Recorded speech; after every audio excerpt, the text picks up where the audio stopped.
emulators were used in the production of this podcast.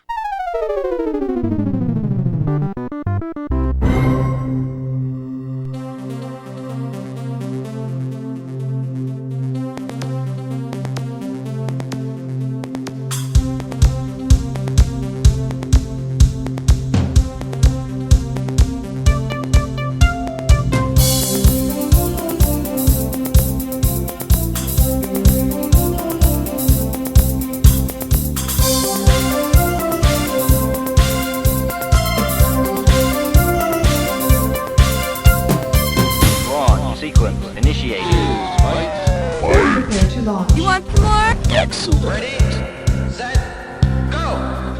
Where did you learn to podcast? That good? That's awesome, sweetie. Thank you. Welcome to the Atari Jaguar Game by Game podcast. This is the show where we take a detailed look at Atari's last home video game console and its library, but sometimes we talk about other things in an out-of-sequence special episode. Not a very special episode like an 80s primetime sitcom, just the regular kind of special. Whatever that means. And in this episode, we're looking at a modern peripheral for the Jaguar, RetroHQ's Jaguar GameDrive.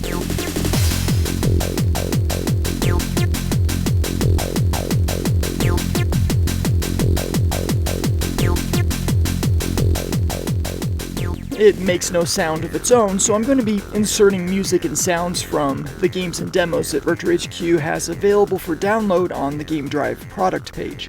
I'll talk about all of those later on in the episode, but first, GameDrive. The GameDrive is a specialized cartridge for the Atari Jaguar, a new, purpose-built design which has a microSD card reader. You load game images, commercial games, homebrew games, demos, Atari ST conversions, all of that, you copy them onto the SD card, load this into the cartridge, boot up the Jaguar, and select what you want to run from the GameDrive's interactive menu system.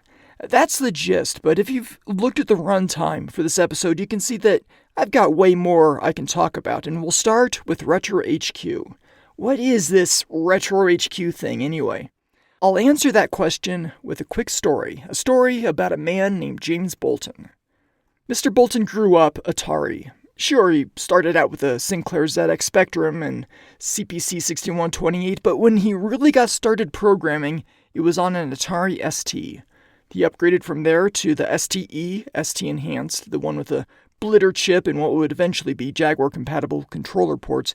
And speaking of the Jaguar, which, we try to do on the show at least once per episode, he bought one on launch day, just like me.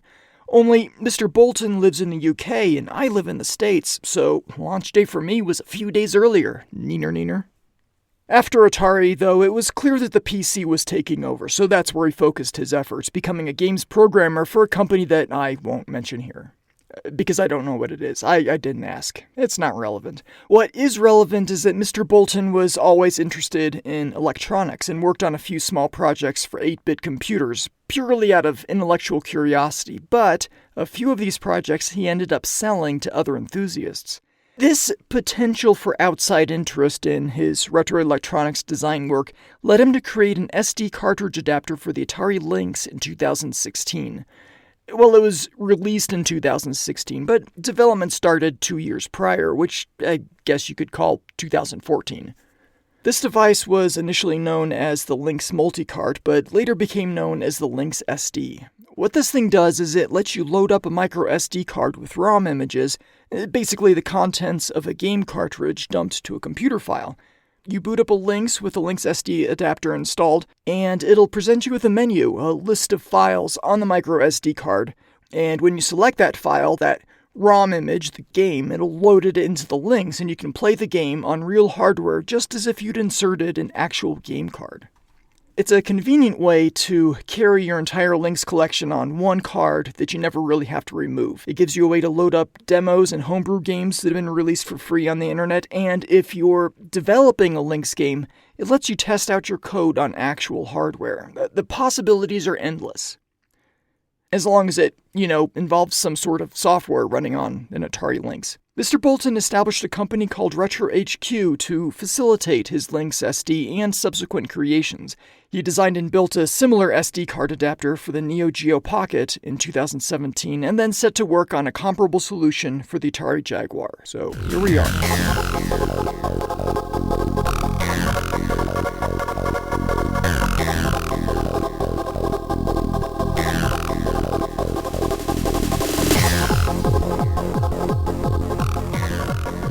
On Atari Age, Mr. Bolton uses the handle Saint. Saint, the software, is a Windows-based, cycle-accurate Atari ST emulator, which Mr. Bolton wrote with Arnaud Carré, starting in 1998, with development continuing on through 2015. The name is stylized with a capital S and capital T. It's an ST emulator. Makes sense. For the remainder of this episode, I'll be referring to Mr. Bolton as his Atari Age handle, Saint. Or at least most of it, I think. I don't know, I haven't recorded it all yet. Still working on that. In June of 2016, Saint posted on Atari Age that he was working on a Jaguar SD cartridge. The design was largely complete, and he was announcing that the work was now beginning in earnest. It was to be called the Jaguar SD. He had a toolchain set up on Windows to build code for the Jaguar and had written a replacement boot ROM. He estimated 6 to 12 months of dev work remaining on the project and said that there would be no pre-order list. That, of course, didn't stop a bunch of people from asking how to get on the pre-order list, but I won't name any names here. I'm going to let you off with a warning. This time. Saint confirmed that CD support is part of the plan as well, maybe as a post-release feature update, and maybe not at all. Cartridge support was the main focus, but CD support, while not guaranteed, would be awesome. Another possibility would be an Ethernet port, perhaps enabling network play over the internet. Saint admitted that it was a wild dream, but it was still intrigued by the potential. Other people, though, suggested keeping it basic to start. Still, adding an SPI Ethernet controller, he said, is not expensive for the functionality gained. For the record, the first image in the Futurama "Shut Up and Take My Money" meme was posted 3 days after the initial announcement. Shut up and take my money! Seamus gets the credit there. Good job, Seamus. Saint said that the case would likely be 3D printed. Even if he could get the electronics to fit in a standard Jaguar cartridge shell, he's not a big fan of that design, so he wouldn't use it anyway. The speed of 3D printing had been a bottleneck with his microSD card adapters for the Lynx and Neo Geo Pocket, more so the latter than the former, so he looked into injection molding, but found it prohibitively expensive. It would be like an extra 20 pounds per cartridge with the volume he was looking at, and much higher if the injection molding was just for the people who actively wanted something that was not 3D printed. In the end, though, he went with SLS printing. Brief tangent on SLS because it's pretty cool. So, most people are probably familiar with fused filament fabrication. It's, I'm pretty sure, the most common form of 3D printing out there. You feed a thermoplastic filament into an extruder head, and either the head moves around or the table below it moves around, laying down a pattern. After a single layer is done, it moves on to another layer and another, until you have a full 3D object. SLS is different. It uses lasers. It's right there in the acronym, selective laser sintering. The laser fuses small molecules of plastic, or actually other materials as well, like glass or metal, into a 3D form. It's also an additive process, one layer at a time, since the powder bed is lowered with each layer. A cool thing about SLS, well, aside from the freaking lasers, is that you don't need support structures like you do with fused filament, because the object you're printing is held up by the bed of powder. The Jaguar SD cartridge shell uses SLS printing with a nylon powder. The feel is totally different. Since this podcast is sadly not touch-o-vision enabled, which now that I say that out loud makes no sense, here's what the difference sounds like. First, fused filament. My son and I printed a vertical stand for our PlayStation 3 on his low-end consumer-grade printer, and this is what it sounds like. And here is the nylon SLS case from RetroHQ. Hopefully that helps. It's more velvety than plasticky, and the weight is more substantial than fused filament. So that's my brief overview of the case. Other announced features of the Jaguar SD cartridge included EEPROM saves to the SD card, as well as a USB connection to a computer. More on those later.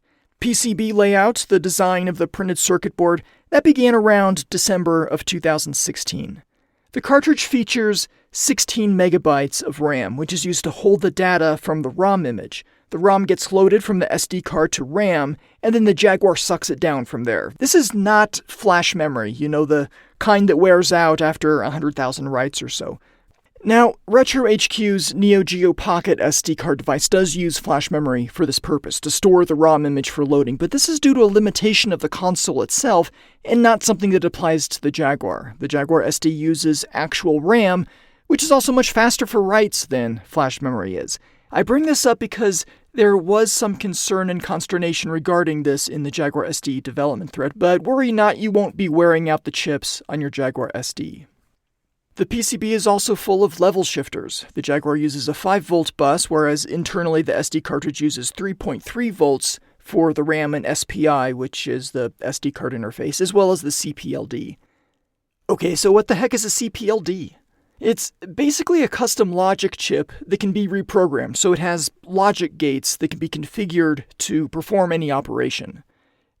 Computer operation, I hasten to add. I wouldn't recommend a CPLD for, like, an appendectomy or even removing a funny bone. Butterfingers! The Mach X 1200HC CPLD used in the Jaguar SD, at least at this stage, I don't know if it changed later, had plenty of room for operations beyond what is strictly necessary for loading ROM images, so additional functionality may be possible through future firmware updates. What kind of functionality? Well, maybe different sound hardware. There are open source cores available for different audio chips like the Yamaha YM2149, which is used, or one very much like it was used in many arcade games as well as the Atari ST. The board also contains the possibility for an SPI Wi-Fi module, like the ESP12F. Not the chip itself, but room for the chip, space and connectivity. An end user could solder on the right chip, and a future firmware release could add support for it. It costs practically nothing to add the space, and potential applications mentioned by Saint include FTP to wirelessly copy games to the memory card, multiplayer games over the internet, direct access to Jaguar software from the internet, some of the kinds of things FujiNet does for Atari 8-bit computers. These are just some possibilities. One thing that's not possible is to allow save states, basically a snapshot of where you are in the game that you can come back to later. A lot of the Jaguar's processor registers are write-only, so you can't tell the exact state of everything required for a snapshot. Emulators can do this because, well, they're emulators, not actual Tom and Jerry chips. Debugging is super useful for development, so Saint wanted the Jaguar SD to have a debug header controlled by a USB connection, so a USB port. This should give the board a nice, workable debugging solution when paired with a PC. Using the USB port for things like keyboard and mice may be possible, but there's no current plans for USB on-the-go support. In hardware, it's just an additional trace to the USB connector, which Saint did, so it's a question of software down the road. Providing features of the host PC through USB, like an internet connection, that's also a hypothetical possibility, Saint mentioned. Before we could send the PCB design off to the fabrication house, Saint had to design and build a cartridge programmer, which is needed to read and write the cart for programming and for debugging the boot ROM. This work was finished around the beginning of July 2017, with the first pass PCB designs for both sent out to the fab house on July 14th. The first step after the boards came back was to get the 128 kilobytes of boot flash working, followed by adding on the CPLD and RAM. The boards came back August 1st. 2 days later, the cart programmer had been built and was passing basic tests. There was a lot of hand soldering here, surface mount soldering, to get to this point. Just a few days later, on August 8th, Saint had the board booting code from the onboard flash memory. The flash here is part of the fail-safe design. Even if a firmware update fails and the CPLD is in an unusable state, you'll still be able to get in and run a new update.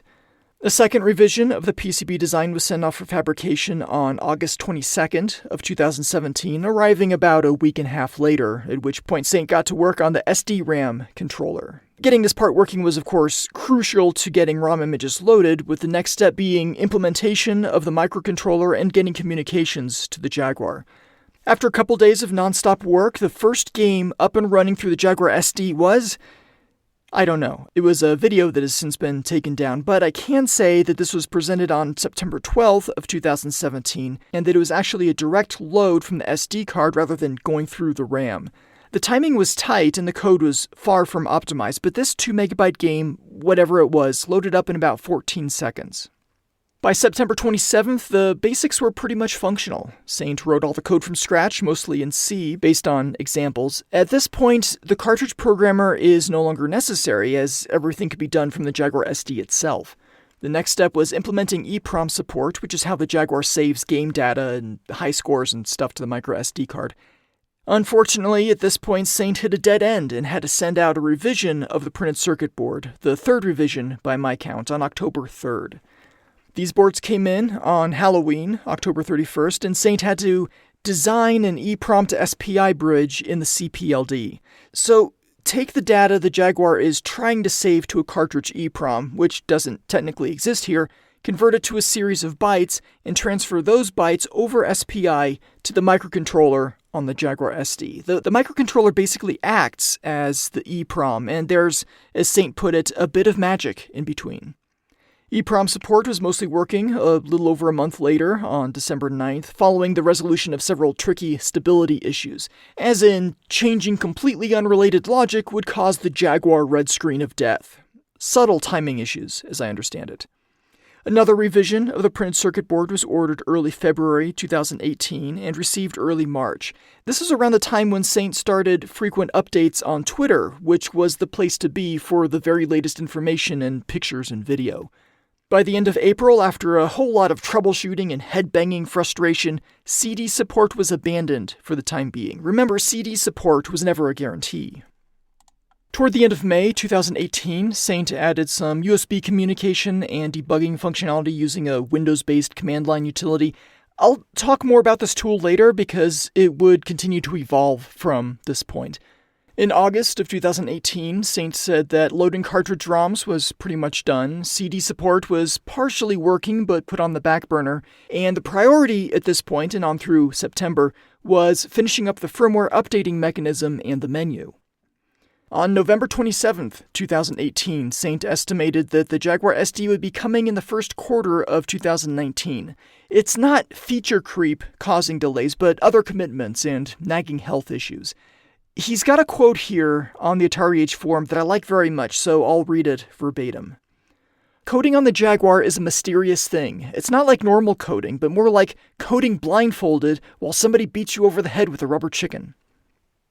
That said, and working through the Jaguar custom processors hanging and resetting themselves and stuff like that, Saint got Baldies and Battlemorph loading by the end of January 2019. Audio tracks aren't streaming at this point, but the games themselves are at least loading.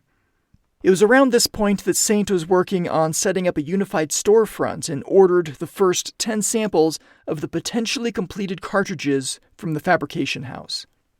The new website was launched on May 17th of 2019, and the price was announced 3 months later, 140 UK pounds plus shipping. The SLS printed shells alone account for about 20 pounds of that, which Saint called reassuringly expensive. On August 19th, 2019, pre-orders opened.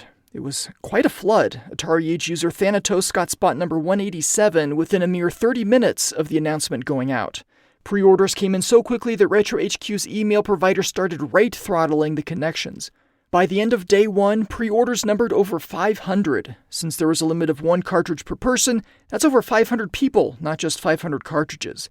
This was about the volume Saint was expecting over 6 to 12 months, rather than 24 hours. First carts went out August 23rd.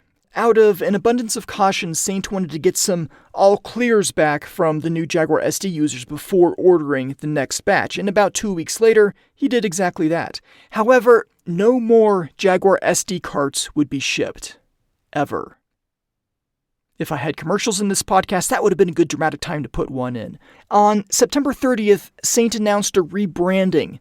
Gone are the Jaguar SD, Lynx SD, and Neo Geo Pocket SD, or whatever it was called. All of these RetroHQ devices now exist under the unified GameDrive umbrella, complete with a logo. On October 27th, 2019, Saint halted orders of the Jaguar GameDrive. The backlog was huge, and he needed some help. He partnered with distributors like Dragonbox, Retro Towers, Retro Gamer Stuff, Atari Age, and Stone Age Gamer to handle the sales and distribution, while he takes care of production and testing. It took several months to get cartridges shipping again, with some UK orders going out the door in late May 2020. In that time, he also changed how the bootloader handles firmware updates. The rest of the UK orders from the initial flood shipped out in early June, along with setting up some new test hardware, which was finalized a month or so later. This new test hardware allowed Saint to produce cartridges far faster than before. November saw orders opening up at Dragon Box for Atari fans in the EU, and it hit the Atari Age store about a month later. Still quite a backlog, but distributing the workload across the US, the UK, and EU really helped get the Jaguar GameDrive into more hands.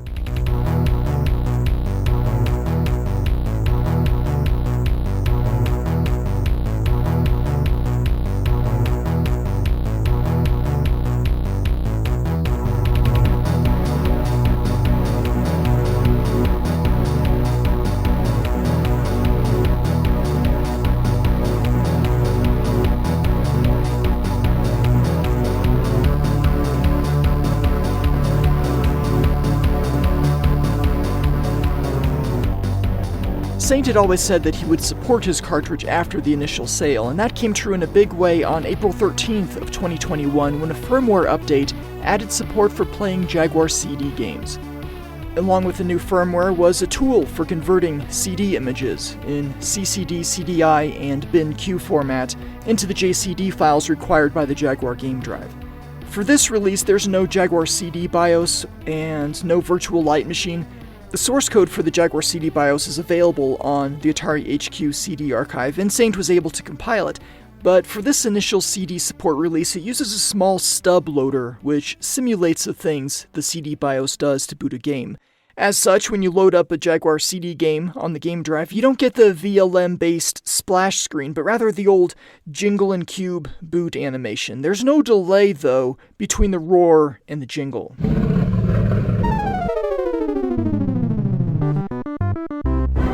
Now, the type of microSD card matters when it comes to running CD games. I started out with some old Class 4 microSD I had laying around. Well, technically it was in a container in a box. Those things are tiny, and if it was just laying around, it'd probably be eaten by a cat or lost or something. This card worked fine for homebrew and cartridge ROMs and demos, but it wouldn't get very far at all loading a CD image. It might get to the first splash screen before choking. Moving to a Class 10 microSD card made all the difference. Games load much more reliably. Still, CD games can be temperamental. Sometimes they work flawlessly, sometimes they freeze up. Saint had wanted to add memory track support. More on the memory track can be found in episode 33 of this podcast, which I haven't recorded yet as I'm recording this, but maybe later. Hopefully later.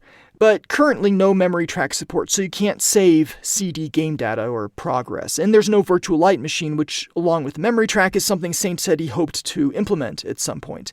The VLM, if it's ever implemented, wouldn't support audio files as MP3s, because although the game drive's guts technically have the power to decode MP3s in real time, it's more likely that PCM or uncompressed WAV files would be supported instead. What will never be supported, not without a major hardware revision, is networking, JagLink. The Jaguar's UART connections are taken over by the GameDrive cartridge. The choice was basically EEPROM support, being able to save cartridge settings and high scores and stuff, or supporting JagLink. One or the other, but not both. I think you would agree that Saint made the right call. Each cartridge has its own serial number, looks like 26 alphanumeric digits. It is possible, if not now then down the road, to encrypt a ROM image so that it'll only run on a specific Jaguar GameDrive cartridge. A homebrew developer therefore could potentially sell ROM downloads locked to one user without that user sharing the ROM with others, or even worse, making cartridges with that image and selling them on eBay or Etsy or whatever.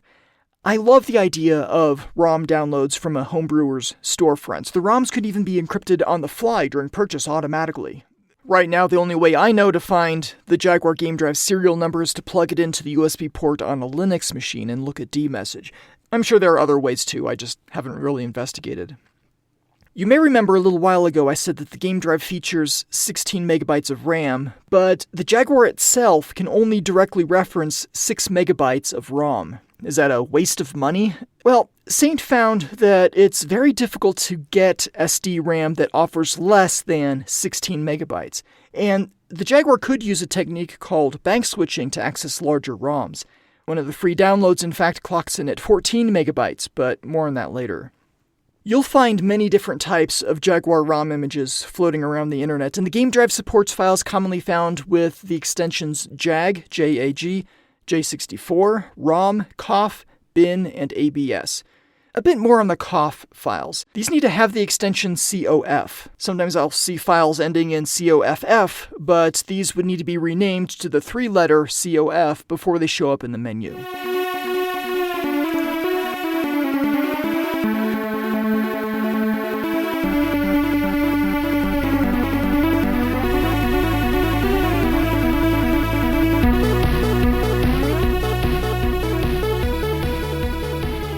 Dropping ROM images on a microSD is all well and good, but what if you'd like to improve its appearance on screen? Maybe include things like box art and a screenshot and the developer and publisher names and a release date.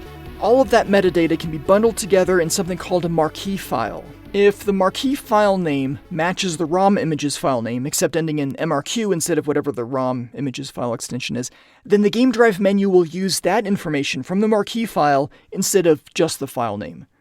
Saint has released a marquee file generator as a 32-bit Windows command line application, and if you wanted something that works on Linux or Mac OS, I'll include a link to a GitHub repo by user Budget, which includes precompiled binaries as well as source code in Golang for a command line marquee editor. These MRQ files tend to be 32 kilobytes each and has set sizes for the box art and screenshot images for which the PNG format is to be used. And these sizes are 88 by 124 pixels for the box art and 88 by 56 pixels for the screenshot. I'll include a link to a bunch of MRQ files released on Atari, but I can see if you have a large collection of public domain demos and stuff, and kind of an obsessive-compulsive bent, I could see how you could spend a lot of time just setting up MRQ files and file names so that the interface looks just right. Fun fact, the new Jaguar emulator, Big P EMU, the one at the heart of Jaguar emulation in the Atari 50 Anniversary Celebration release, this emulator uses the very same marquee files for box art and metadata. It was intentionally made compatible with Saint's creation. I thought that was pretty cool.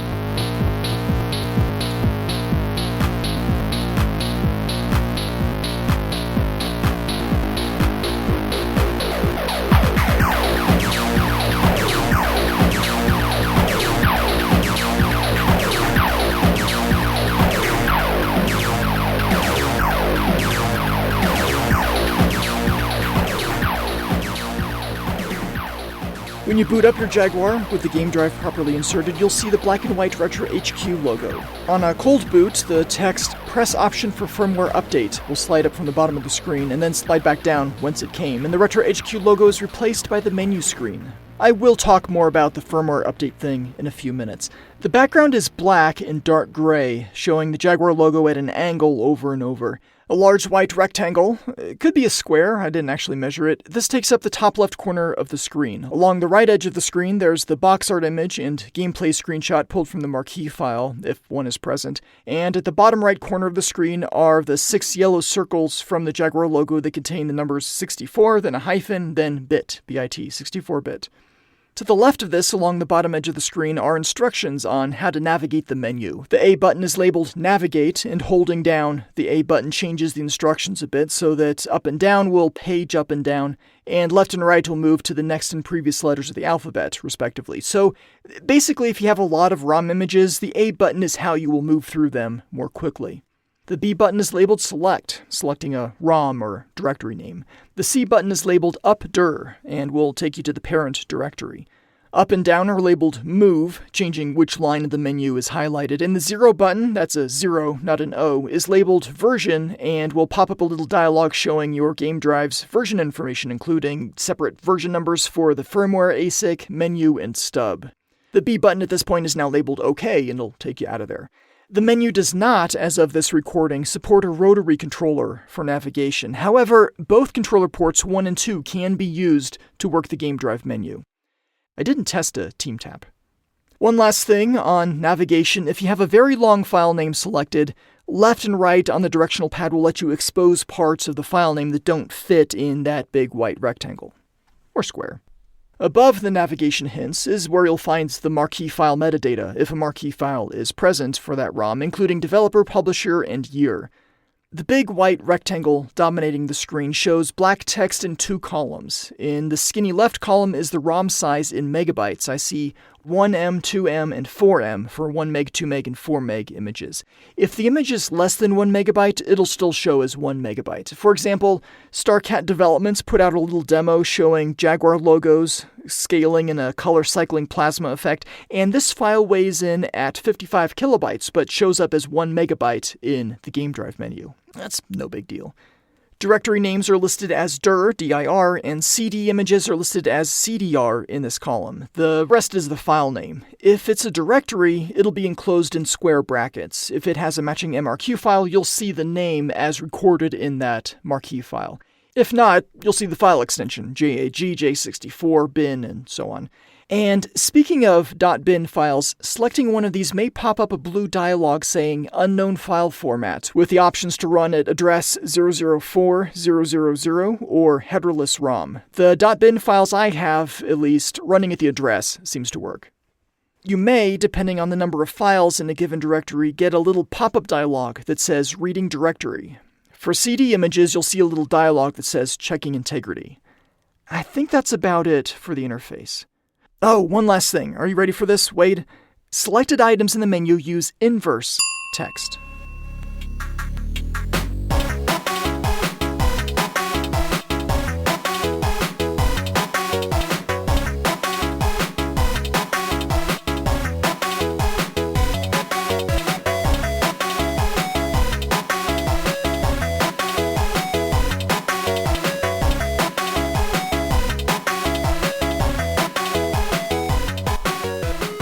Let's talk about how firmware updates work. When you boot up a Jaguar GameDrive, you get the RetroHQ logo and a little bit of text popping up from the bottom of the screen which says push option for firmware updates. Doing so, at just the right time, it's not up there for long, will give you a QR code. Point your phone or tablet or camera-equipped abacus at it, all running a QR code reader, of course, and you'll be taken to a website. If you don't have a QR code reader, or the photo abacus, which doesn't actually exist yet, you can use any internet-connected computer to type in the URL which appears at the bottom of the screen. If you have a Jaguar SD, one of the earlier units, you don't have this option button QR thing. Instead, you go to the RetroHQ website and download a .zip file. To install the new firmware, extract the contents of the zip file to the root directory of the microSD card and power on the Jaguar. It'll detect the firmware file and start the installation automatically. There will be a series of progress bars as the updates for the firmware and the ASIC and the stub in the menu are applied. And that's it. You're dropped to the main menu, firmware freshly updated. There have been 4 firmware releases as I record this, including version 1.10, which added the CD-ROM support, and 2 after that. There's a full changelog available on the firmware download page. You want to know what's firmer than firmware? Hardware. Please allow me to give you a quick tour of the Jaguar GameDrive itself. The case is black with kind of a velvety feel to it, as I mentioned. It weighs a little more than a regular Jaguar cart, 88 grams versus 81 by my measurement. The overall shape is rectangular without the distinctive curved handle thing that you see on pretty much every other Jaguar cart. It's not quite as tall as a standard cart, about 8 millimeters shorter, give or take. The microSD slot is on the top toward the right as you're facing the label, and it's positioned right in the seam between the 2 halves of the shell. Roughly in front of the slot, on the label, you'll notice a white circle. This allows light from an activity indicator LED to pass through. When the GameDrive is writing to the microSD card, you'll see a quick flash of red light. The back of the shell doesn't have any curved elements like a regular Jaguar cartridge, but it does feature a nice big embossed RetroHQ logo and Phillips head screws to open it up. Saint explicitly didn't want you to have to damage the label in order to crack open the GameDrive, which is why he put the screws in the back. Just like the regular Jaguar carts, there's no top label on the GameDrive, but I don't think one would have worked very well anyway. There is, as I mentioned, USB support on the GameDrive, provided through a micro USB port on the right side of the cartridge. Saint has released an open-source command line utility, linked in the show notes, that lets you do things like perform a warm reboot of the Jaguar, upload and execute code, and maybe all at the same time. This makes it a great tool for Jaguar development, where you can build a new binary, send it to the Jaguar, load it up, all with a sequence of commands that you can put in a batch file. Yeah, pretty much going to have to be a batch file. Saint's Jaguar GD command line tool is Windows only. I had no luck getting it to work on Linux using the Wine compatibility layer, so I started work on a Golang-based application that would at least let me issue a reboot using the GameDrive. Before I got too far into that effort, I checked Atari Age and saw that Cubanismo reverse-engineered the original Windows command line thing and created an implementation written in C, which can be compiled quite easily on Linux, and I'm pretty sure Mac OS as well, though I didn't try. This is good news because Bishop is Linux-powered, and I set up an intent so that I could reset the Jaguar with a simple voice command. Check this out. Bishop. Reset the Jaguar. Jaguar GameDrive not found. Dang it, hold on. Turns out you can't reset what isn't powered on. Alright, watch this. Bishop. Reset the Jaguar. Reset signal sent. Aha, see? Pretty cool, huh?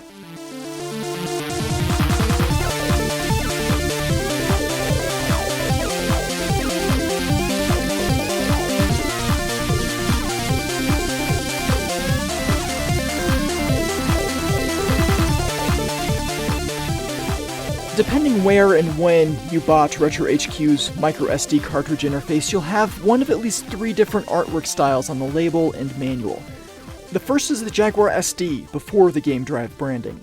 This one featured diagonal swaths of Jaguar cartridge box art, including, from left to right, Wolfenstein 3D, Atari Carts, Tempest 2000, Iron Soldier, Alien vs. Predator, and just a bit of Kasume Ninja. This changed with the GameDrive branding, and resellers could opt to use different label designs if they wanted. Most of them, including Atari Age, Retro Gamer Stuff, Dragon Box, and Retro Saga, feature a picture of a game which does not exist. Saint used an asset pack created by pixel artist Norris Atmannex and staged a scene from a fictional game. Atmannex is a Latvian word for artisan, so I don't know if that's his actual last name or kind of a nom de plume, but it doesn't matter. What we see is a platform game showing a dude with a sword beset by giant flying creatures, one of which is carrying the RetroHQ logo.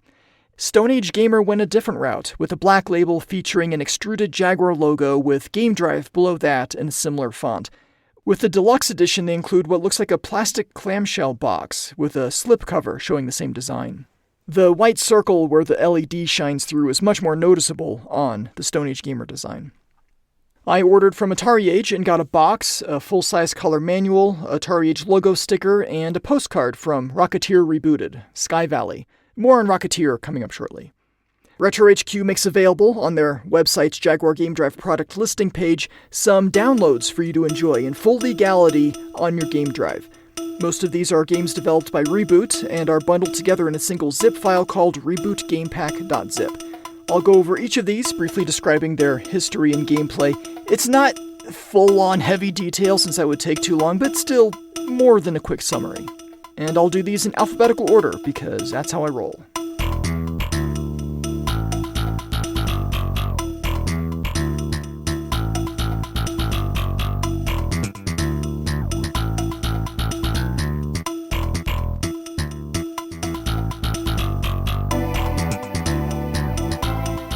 First up is a game called Beebris Tribute, a 1 megabyte ROM image for one player, which is, as the name suggests, a tribute to Beebris, which debuted back in 1991 on the Atari ST as part of a collection called Apathetic Games. A collection of 2, Beebris and Light Cycles. Beebris actually dates back a little further than that, intended to be part of a larger collection called Total Apathy Mega Demo by the Big Bad Crew, or BBC. According to the Apathetic Games intro screen, Total Apathy never saw the light of day. But never is a long time, so we'll instead say June of 2019, because I see Total Apathy up on Demo Zoo as of that date. The name Beebris, well, I'm going to speculate on that one. I could have asked, but I didn't because I'm pretty sure I got this right. So, the BBC, British Broadcasting Corporation, is known colloquially as the Beeb. BBC is also the abbreviation of Big Bad Crew. Most, if not all, of their demos and cracks include a rectangular logo that says The BBC, so it makes sense that one might also call this group Beeb. The RIS part, RIS, is a reference to a popular falling block puzzle game. So, Bebrus. The tribute took about a week to make on the Jaguar and was released for free in late September 2009. Cyrano Jones handled the port, which is fitting since he pretty much handled the original too, under the handle The Law. He worked on the code and then handed it off to sh3 once the latter got back from vacation to lay down some new graphics. As compared to the ST original, in addition to the fresh coat of pixels, Bebrus Tribute has mod music and multiple game modes. 4 game modes, that is. All of them take place with a well of 10 blocks wide and 20 deep, and this well is situated on the left side of the screen. The largest part of the screen contains 4 bits of information, a 6-digit score, a level number that goes from 00 to 40, an image of the next piece, the next tetrimino, and which game mode you're currently in. More on the game modes in a minute. In the top right part of the screen are what the various controller buttons do, with 3 illustrated pictures of the Jaguar gamepad, selecting game mode with 1, 2, 3, 4, select level with 6 and 9, reset with star and hash. At the bottom of the screen is the name of the game, Bebrus, with the word tribute floating around in a very demo scene sort of way. So about those game modes, they are Bebrus, Bebrus Plus, Arcade, and Arcade Plus. Bebrus is the normal game. Falling groups of blocks, 4 blocks joined together in one of 6 arrangements, descend from the top of the screen. You move this group from left to right, descend faster by pushing down, and rotate with the B or C buttons. Your goal is to form a complete line of blocks along the bottom of the screen. When a complete line has been built, it disappears, and all the blocks above it move down. Every 10 completed lines moves you forward 1 level, also clearing the board, and things get progressively faster the higher the level. Bebrus Plus is the same basic concept, except there are more variations in block groupings. Instead of 4, you could have as few as 1 or as many as 5. They might not be joined together along the flat edges, but diagonals too. That singleton, that single block, is also known as a bomb, so if someone set us up the bomb, placing it will complete the entire row, whether or not it's actually complete. Arcade mode mixes it up by altering the behavior of certain levels. There are regular levels, just like regular Bebrus. There are advancing levels where a line made up of random block bits appears at the bottom of the well, pushing everything up by 1. Sometimes there are 0 blocks pushed up. In another one of the levels, you start off with a set of bricks at the bottom, pre-built for your convenience. Or annoyance. I'll leave that up to you to decide. But there are 5 different patterns that appear in a consistent order. And the final level type just throws random bricks into the well pretty much anywhere, usually not somewhere that's helpful. Arcade Plus is like a combination of Bebrus Plus and Arcade. Surprising, yeah, I know. When there isn't enough room at the top of the well for the next piece, it's game over. You get a web code on the screen, 9 letters, with a host name reboot.atari.org. This is something GGN added. Sounds like he was looking for an excuse to leverage web codes in a game. Reboot.atari.org redirects to www.reboot-games.com, and from there, under the scoreboards menu, drill down to freeware and then Bebrus. Enter your name, enter the code, and the rest is magic. It logs the game mode, level, score, and the date, the top 25 scores for each. It's pretty slick.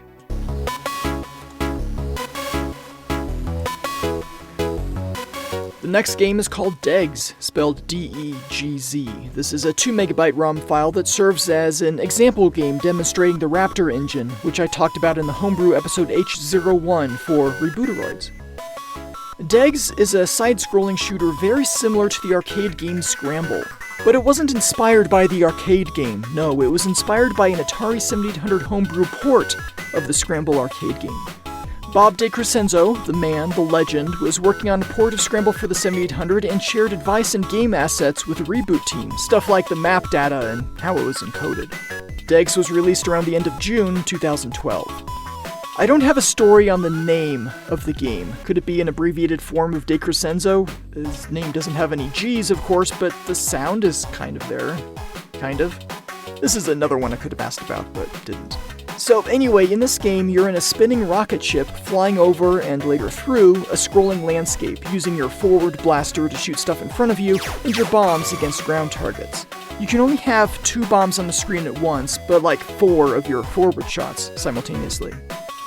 There's a fuel gauge at the bottom of the screen which you can refill by shooting or bombing ground targets that are shaped and decorated like a big radiation symbol. The radiation symbol, adopted by the American National Standards Institute in 1969 in the whole world 5 years later, is defined in ISO 361, but in general design dates back to UC Berkeley in 1946. The design features a center circle with 3 blades radiating out from it, black on a yellow background. Destroy these in the game and you get fuel. In the game. Doesn't work like this in real life, people, trust me. There are 5 stages here, followed by a run on the enemy base at the end. The stages transition smoothly from one to the next, but differ in the environment and enemies. The first stage, I won't call it Stage 1 because the stages are clearly labeled at the bottom of the screen, 1st, 2nd, 3rd, 4th, 5th base. The first stage is over a mountainous landscape with targets on the ground, though some of these targets are rockets that blast off in an attempt to collide with you. The second stage introduces a ceiling, as it takes you into a cavern with aerial targets, little saucers that bounce around annoyingly. The third stage flings a huge number of fast-flying fireballs at you, and you know that expression, fight fire with fire? It totally doesn't work here, because these fireballs are coming at you whether you shoot them or not. So, make like a 1981 Colt and dodge. Get it? Dodge Colt? Do you remember those? It might have just been in the States. I've got a Dodge Colt story. I could talk about that in Storytime. And I guess Colt is a pretty ambiguous name. I could have gone with, I don't know, Charger or Caravan or Dart, any number of cars that Dodge made. But not all of those are produced in 1981, which is when Scramble hit the arcades. I was trying to keep it contemporaneous, you understand. Where was I? Degs. The 4th stage takes you over a city, and the 5th involves tunnels, tight orthogonal passages that are much less forgiving than the big open caverns. Finally, base is a place I haven't visited yet, and I haven't seen it in YouTube videos of Degs. I guess you'll be surprised when you reach it. Scramble in the arcade was created by Konami, but distributed in North America by Stern, and Stern made some changes to the game in terms of enemy placement and fuel consumption.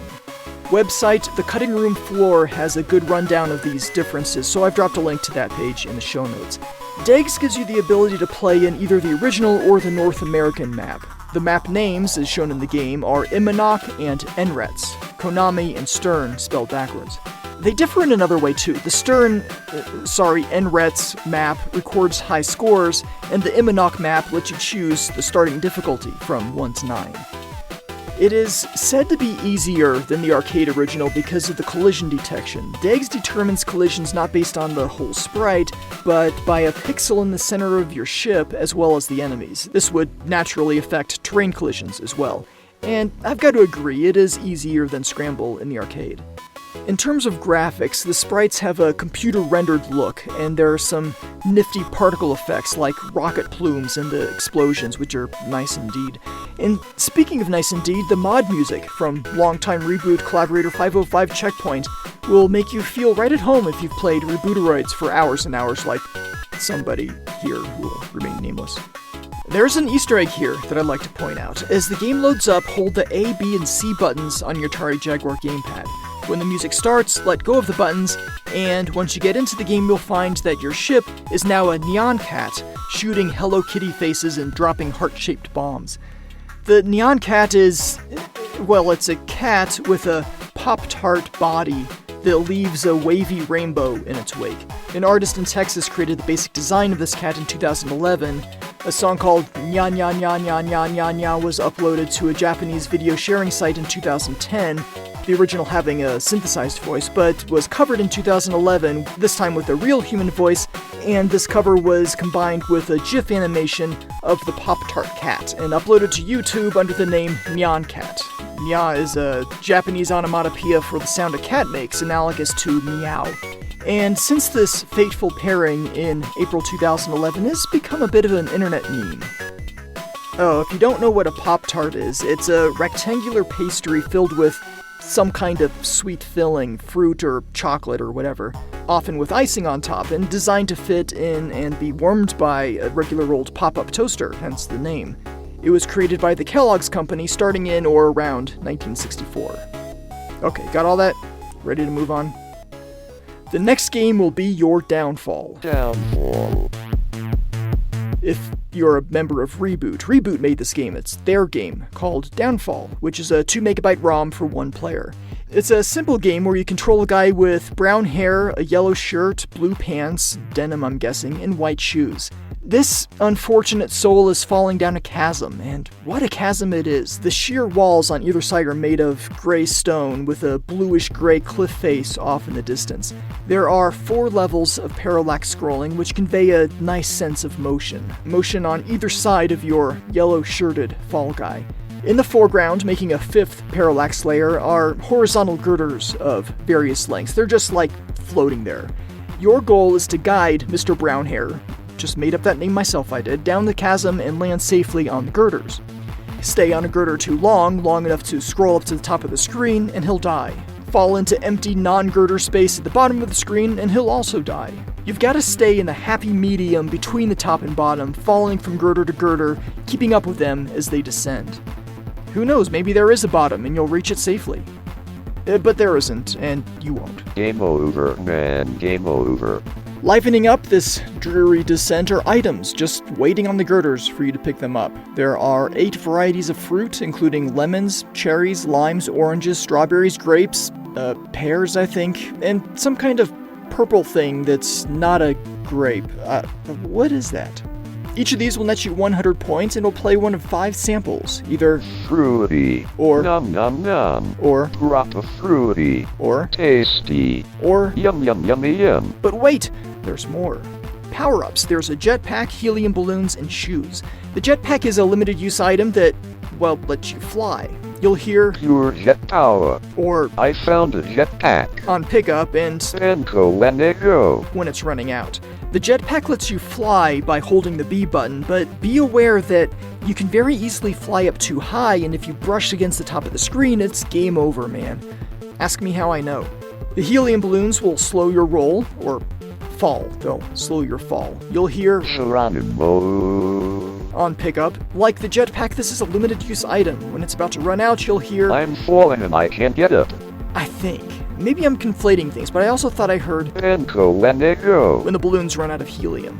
Banco Wendigo seems to be an inside joke. I see this pop up on Atari Age from time to time. The shoes will let you jump. On pickup, you'll hear yeah, or Springy, or holy clown shoes, and maybe Banco Wendigo when running out. You don't jump all that high. This isn't like a 90s fighting game or anything. There's also a purple cartoon octopus called a poulpe, which is a French word for octopus. This is, as far as I can tell, a bit of a cameo from another Reboot title, which I'll talk about a little later.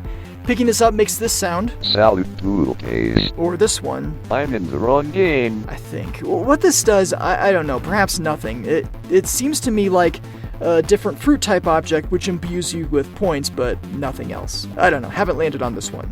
No pun intended.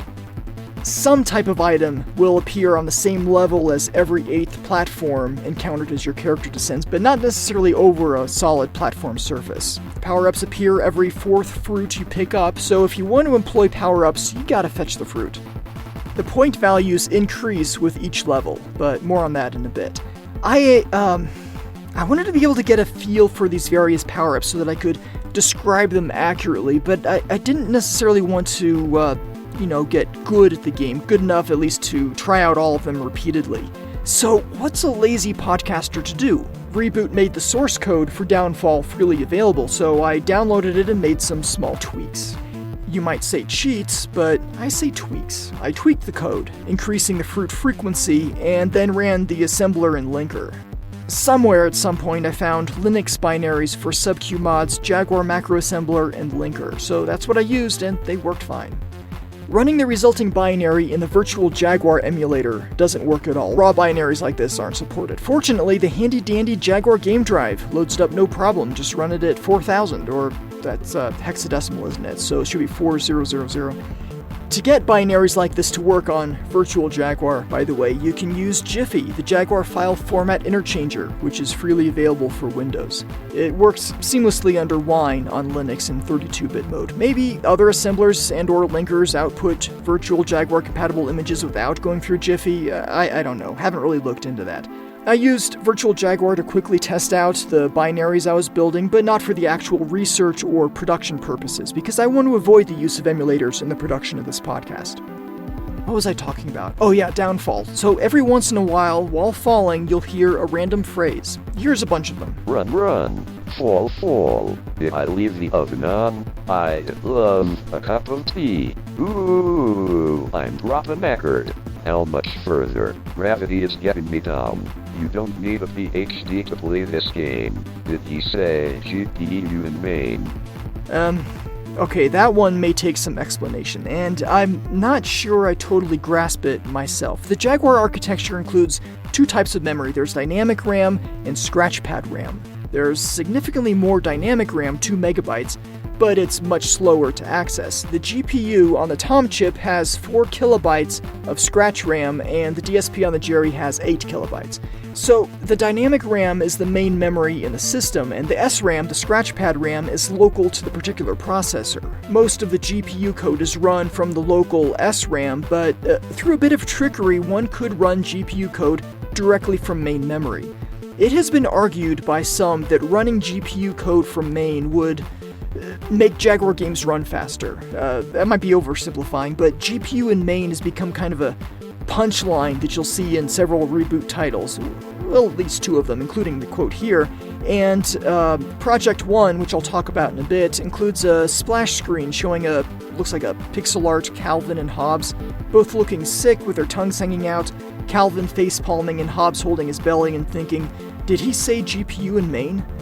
I'll include a link in the show notes to a blog post by U235 regarding the performance implications of GPU in main, but there's a lot of drama involving GPU in main that I'd just rather not get into. I'm not big on drama, not my thing, so I'll just move on to the other downfall quotes. There are a few more with a self-deprecating nature. You call this 64-bit power? What's next from Reboot, Tom? And my personal favorite, which made me laugh out loud. Was this ported from a Spectrum Titan listing? Or at least chuckle out loud. In terms of interface, there isn't much. Current scores in the top right, high scores in the top left, defaulting to 1000. The title screen has the following parallax layers in the background, and below the name of the game there are lines of text that slide up from the bottom and then drop back down. It includes the copyright, credits, and the inspiration, which is the Atari 2600 homebrew Man Goes Down by Alex Herbert, created in or around 2004, which is based on the Vectrex homebrew Spike Goes Down, released a year or so prior. We also see a bunch of greets. At the end of all this is the text, "Reboot will return. Please visit us at reboot.atari.org for further info." Now stop reading this and press the button. We see instructions included here as well, which read, pick up fruit for more, spelled M-O-A-R, points, and to enable bonus items. How low can you go? Pressing the B button starts the game and your dude immediately begins falling. You get about 4 to 5 points per second that you're able to successfully manage the platforms, and 100 points for picking up fruit. That's 100 points times the level multiplier. There are multiple levels in this game denoted by the type of platform you see. First are the girders. Next are green pipes, followed by brownish I-beams, blue pencils with erasers, wooden rulers, red shoes, leather belts with gold buckles, and finally, aluminum ladders. You change levels every 72 platforms. There's an undocumented feature here that mostly works. Push the 0 button on your Jaguar gamepad to toggle the parallax movement of the background layers. It might not take right away, sometimes holding it down helps, sometimes it doesn't. With this feature though, the game gets a little less dizzying, but it does reset when you lose. And you will lose. Music for the game is called Legendary Wings by MSG, written in April of 1998. It looks like it was included in an Atari Falcon release of an emulated version of the Nintendo Entertainment System port of the Capcom arcade game Legendary Wings. It's like Inception. This is a 4-channel mod file that's included in the source code. It has a short loop at the front of the song that Downfall skips over in favor of the much longer gameplay loop. Before I move on, there's one sound here that I haven't included yet, and that's played at the very beginning. Reboot. The next game, alphabetically in the Reboot game pack, is called Expressway.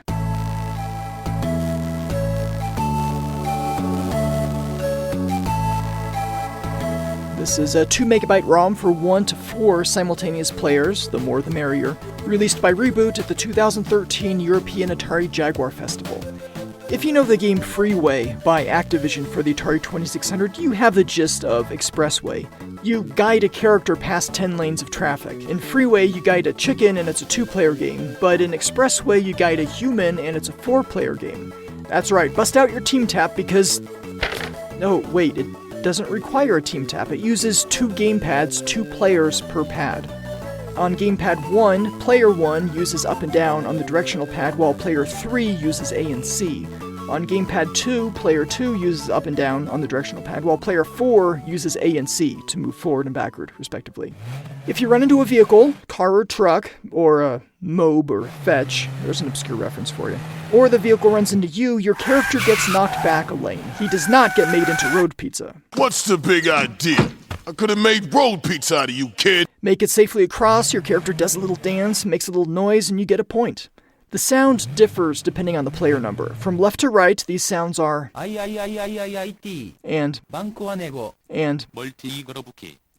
Oh, yes. There's a 6-character code at the top of the screen that changes with each point, and I wonder if it's for an online leaderboard, but I don't see Expressway listed among the scoreboards on Reboot's website.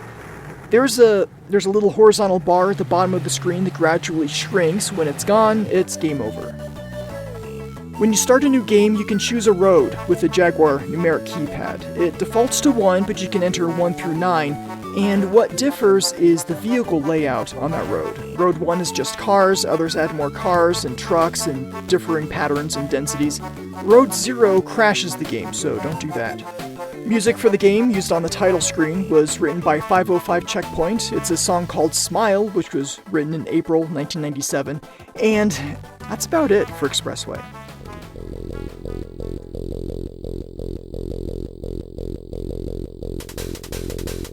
Full Circle Rocketeer is a 2 megabyte ROM, a single-screen action platform game for 1 player, developed and released by Reboot in 2013. In Rocketeer, you guide the unlucky Commander Williams around the screen in an effort to build and load up his tiny rocket to escape the planet. He's unlucky because after every level, his rocket explodes and he winds up on another planet with another broken spaceship. Commander Williams wears a spacesuit with a rocket pack allowing him to fly up, and he can also shuffle left and right on the ground or on the platforms and let gravity bring him down. The rocket is in 3 pieces. The base is always on the ground, and the middle part and the nose are found somewhere else on the screen. He must pick up the next piece of the rocket and either touch the rocket base to install the part, or fly over the top of the rocket base to drop the part exactly where it needs to go. You build it from the bottom up, so grab the parts in the correct order. After the rocket is assembled, pieces of cargo will start to rain down from above, landing gently either on a platform or on the ground. So grab these and, again, either touch the rocket or fly over the top of it to drop the cargo into the rocket's hold. The rocket is grayish and turns glowing white as it's filled bottom to top. 6 pieces of cargo fill it up, and when it's full, it starts flashing. So at that point, touch the rocket to presumably climb aboard, the rocket lifts off, and you win. Until it blows up again a second or two later and you wind up on a different planet. There are 4 different planets in total based off of the background and spaceship design. Each level will have 1 of 5 different enemies. It'll fly around the screen with differing behaviors, but are all fatal to the touch. In addition to the cargo blocks raining down one at a time, there may also be letters on spinning cubes, and there are 6 different letter blocks containing B, E, R, T, and 2 O's. Bertu? Not quite. Collect 1 of each of these and you spell the word reboot, and earn an extra Commander Williams in the process. The top center of the screen, below your lives count and 3-digit level counter, is a string of 6 asterisk characters, each replaced by a letter of the word reboot as it's grabbed. Unlike the cargo blocks, the reboot letters are not impervious to your laser gun, so shooting them is not in your best interest. If they land on a platform, they disappear after a few seconds. If they land on the ground, they seem to stick around indefinitely. Not sure if that's a bug or a feature. You earn points for shooting enemies, for picking up reboot letters, and for shooting reboot letters. You get points not for grabbing a rocket piece or cargo chunk, but rather for depositing them where they need to be. this game has options in a separate menu accessible from the title screen. There are 3 difficulty levels, normal, easy, and hard. Music and sound effect volumes can be adjusted independently from 0 to 9, with 5 as the default for each. The sound can be made either stereo or mono, and there's an auto-fire mode, making Commander Williams just shoot constantly. By default, the game has rapid fire, just hold down the button. But auto-fire saves your button thumb in case, I don't know, somebody next to you declares a thumb war while you're playing, and you can simultaneously play Full Circle Rocketeer using just your left hand. Collecting those reboot letters, or the Burr2 letters for that matter, becomes a lot harder when you can't not fire. You're probably going to shoot those letters if you go after them. There's another item in the options menu called Cheats, which is off by default, but if you turn it on, you have unlimited lives. That's a handy feature for podcasters, short on both time and skill, to get further into the game to see what happens. Enabling cheats disables the high score feature, as well it should, but more on the high score thing in a bit. The options menu also lets you view the credits, a single screen surrounded by asterisk characters showing the people behind the game and the tools that helps bring it to life. The game is controlled easily enough, left or right on the directional pad to move in those directions, and either up on the D-pad or the C button to fly up. Commander Williams positively zips around the screen. Everything is speedy quick, and both he and the enemies will wrap from one edge of the screen to the other. On the title screen, there are 2 scores shown in the top right corner, last score and high score, surrounding a 12-character alphanumeric string. You can enter this alphanumeric string on the Reboot website, reboot-games.com, under scoreboards, freeware, and Full Circle Rocketeer to record your last score. The music, again, is by 505 Checkpoint and is called Resist, written in March of 1998. This game has a lot of polish. It feels like a complete professional project and, might I say, is pretty fun.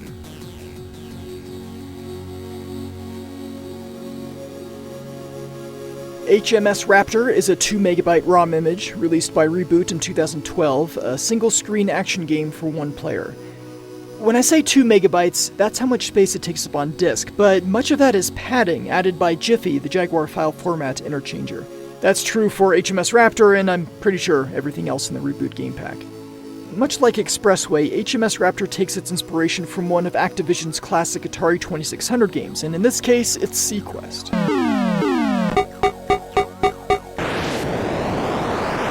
HMS Raptor, as the name suggests, is kind of a demonstration of the Raptor API. If you're not familiar with Sequest, in both that game and HMS Raptor, you take on the role of a submarine, rescuing divers from shark-infested waters. Well, sharks and enemy submarines. To complete a round, you must rescue 6 divers and then surface. You can surface before rescuing all 6, which replenishes your shockingly limited oxygen supply, but also allows one claustrophobic diver to nope right out of there, making it one more that you need to rescue. If you surface without having rescued any divers, your submarine explodes. I'm sure there's a logical explanation somewhere. Maybe your submarine's rapid air replenishing system fills the entire volume of the little sub, and if some of that volume isn't taken up by a higher density human, it overfills and causes the hull to rupture. Sure. Your sub is outfitted with an unlimited number of torpedoes, which is good for blowing up sharks and enemy submarines, but also oddly makes the diver turn around and swim in the opposite direction, but only when he is actively chased by a shark. Okay, there's a pirate ship that sails along the top of the screen, so you have to be careful not to surface with it around. When you lose a sub, the word oops quickly slides across the screen. There's a curved cutlass on either side of the word, but unless you have a way to freeze frame it, you may not notice that particular detail. The text slides so quickly the swords look more like parentheses than they do fearsome close combat naval weapons. The game has nifty water effects, the sun's rays dispersing through the rippling surface, and it has, as a mascot I guess, a purple octopus who makes a cameo appearance in Downfall. Everything is animated pretty well, lots of animation, and the screen shows the score and level number along with a dancing starfish showing the remaining submarines, 2 to start. There's a high score table, 10 scores that can be associated with 8 character names that you're prompted to enter. These scores, unfortunately, are not saved to the cartridge, so they're lost on reboot. I found a bit of an Easter egg in this game. Maybe this was a known thing and I'm just way behind the curve again, but if you enter a certain name for a high score, you can make your sub invincible. The name is... Okay, this is a family-friendly podcast. The name is Head Bleep, where bleep is an expletive, a four-letter word. The one that Ralphie uttered in A Christmas Story that isn't fudge. Yeah, like mind fudge, but not fudge. Enter that, and on the next game, you won't die. But remember, kids, immortality gets boring after a while. The music is called 247 and was written by MSG in September of 1996.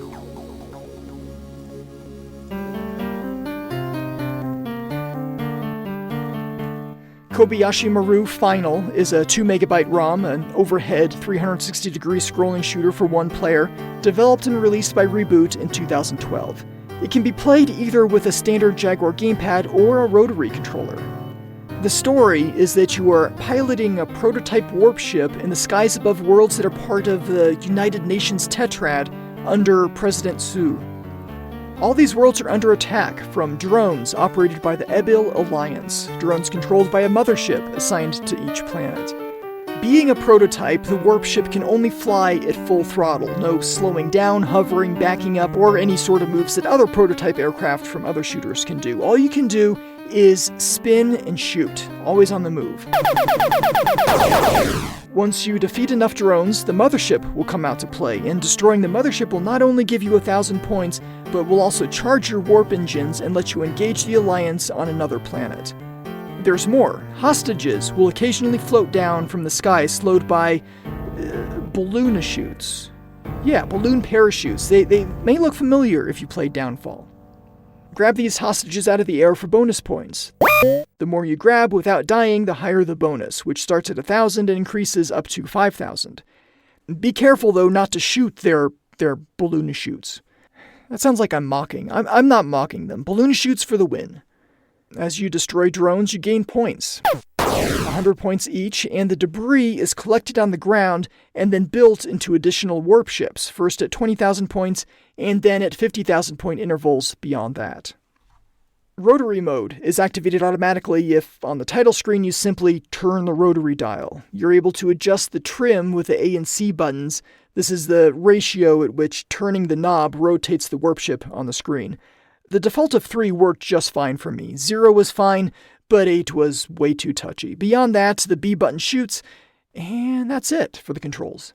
Oh, except for one more thing, star and hash to reset the game to the title screen. You might say, Shinto, you dork, that's a Jaguar thing, of course you push star and hash to reset. But, my friends, this is not a built-in feature. Support for the star hash reset sequence must be coded into each game. DEGS, Downfall, Expressway, HMS Raptor, they don't support star hash. Beebris does, kind of, in that it ends the game in progress. Full Circle Rocketeer and this one, Kobayashi Maru, these games use the star and hash to reset to the title screen, as one might expect having played commercial Jaguar games. Implementation of the star and hash reset sequence is something Atari would have checked for to ensure compliance of the Jaguar development standards. The reset sequence is number 3 on the list, behind 0 to toggle music and copyright stuff. The number of lives is shown in the bottom left corner, your score is bottom center, and the level number is bottom right. Your ship remains at the center of the screen at all times, and the background moves around it, wrapping on all sides if necessary. Each planet has a different color sky, different drones, and a different mothership. Destroying the mothership destroys all the drones, and then your warp ship does what its name suggests as it enters a nifty warp animation with a spiral tunnel at an angle and light reflecting off of the top of the ship as it zooms off into the distance. Music in the game, which plays only on the title screen, is an adaptation of Berkuz by Russian composer Samuel Mykapar, the mod file courtesy of MSG.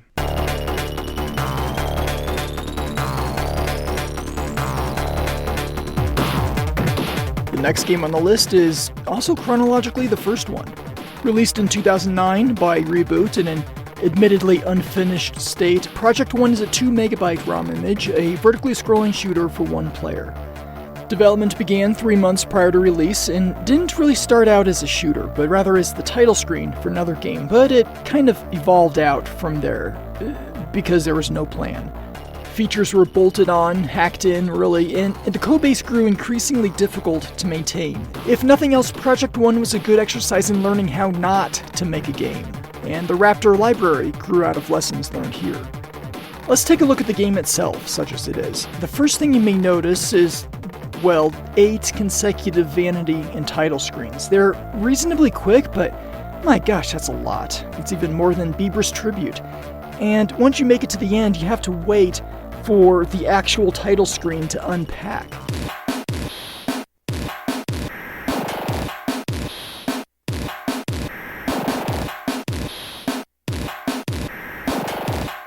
Yeah, this game is heavily compressed using an Atari ST utility called Pack Ice, which I believe runs entirely on the Motorola 68000 processor. There was a plan to switch to a different compression method, perhaps one that leveraged Jaguar's more powerful graphics processor. You may remember in Zool 2, the 68K-based decompression routines from the Amiga original were rewritten to use the Jaguar's GPU instead, cutting way back on load times. That didn't happen here, so you'll find yourself waiting to unpack before gameplay and when simply loading the title screen. There are a lot of what I consider to be demo scene effects, including distorting wavy bitmaps and words made up of flying letters that chart a course around the screen. About half the time, the flying bouncing letters read press fire, and the other half of the time it's Arif Serp. There's a lot going on, a lot of movement. The title screen, after all the credits scroll by, show you all the controls using a picture of the standard Jaguar gamepad as a visual aid. You pilot the Fuji Fighter around the screen with the directional pad, fire the blaster with the B button, fire lasers with the A button if you have lasers, use the smart bomb with the C button if you have a smart bomb, and deploy the shields with the 3 button if you have shields. You can pause the game, more on that in a bit, and reset the game with star and hash. The option button on the title screen toggles the options menu, letting you adjust the difficulty, easy, normal, or hard, and independently adjust music and volume levels between 0 and 15 asterisk characters. In the game, you start with 4 ships, shown in the top right corner of the screen. Current score, high score, and damage meter are shown in the middle, and available power-ups are on the left. There are several power-ups you'll encounter during the game. First is one that you start with, the Smart Bomb. Smart Bomb. Which looks like a yellow and black radiation symbol, and this will destroy everything, or most everything, currently on the screen. You can only ever have one of these at a time. If you have one in your inventory and pick up another, nothing really happens. There are lasers. The icon looks like a blue circle with a bright blue vertical stripe down the center. Laser recharge. These are far more powerful than your regular blaster, but run out of juice after a while. Laser depleted. Legend has it that the laser sound was provided, at least in part, by Cyrano Jones's incredible sneezing dog. So, yeah, nice bit of trivia that you can use to impress your friends at your next party. There's a red thing, horizontal, roughly bone-shaped. These give you side cannons. Side shot. Side cannons are great. They make parts of the game much easier, and they don't seem to deplete on their own, but you do lose them when you blow up.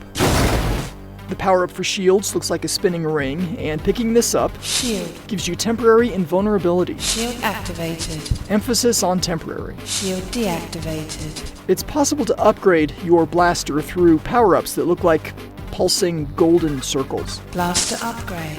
These will take your Fuji Fighter from a single shot to twin shots to 3-shot spread cannon to, I don't know, maybe more beyond that. When you lose a ship, your firepower is reduced by 1 level, and you may lose other power-ups as well, like the side shot. There are invisible checkpoints scattered throughout. If you pass one, you'll hear checkpoint, and restart from there if you explode. Run out of ships and it's game over. Game over. There are bosses, at least mini-bosses. I've only encountered one so far. Approaching perimeter defenses. Defeat that and you may be able to snag an extra life power-up. Extra life. This game is rough. I think the term bullet hell accurately describes it, as the round projectiles, sometimes light blue, sometimes reddish, are thrown out by the bad guys with reckless abandon, much of the time actively tracking the Fuji Fighter's position.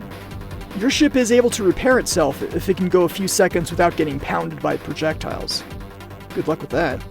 There's a lot of animation here between the Fuji Fighter blasting forward, falling back, or banking left and right. The multi-level parallax in the star fields, the enemy encampments and surface features of the space station or whatever the structure is that you're flying over. Oh, now we've got to talk about the pause mode. It, I guess, pauses the game, but it launches a minigame.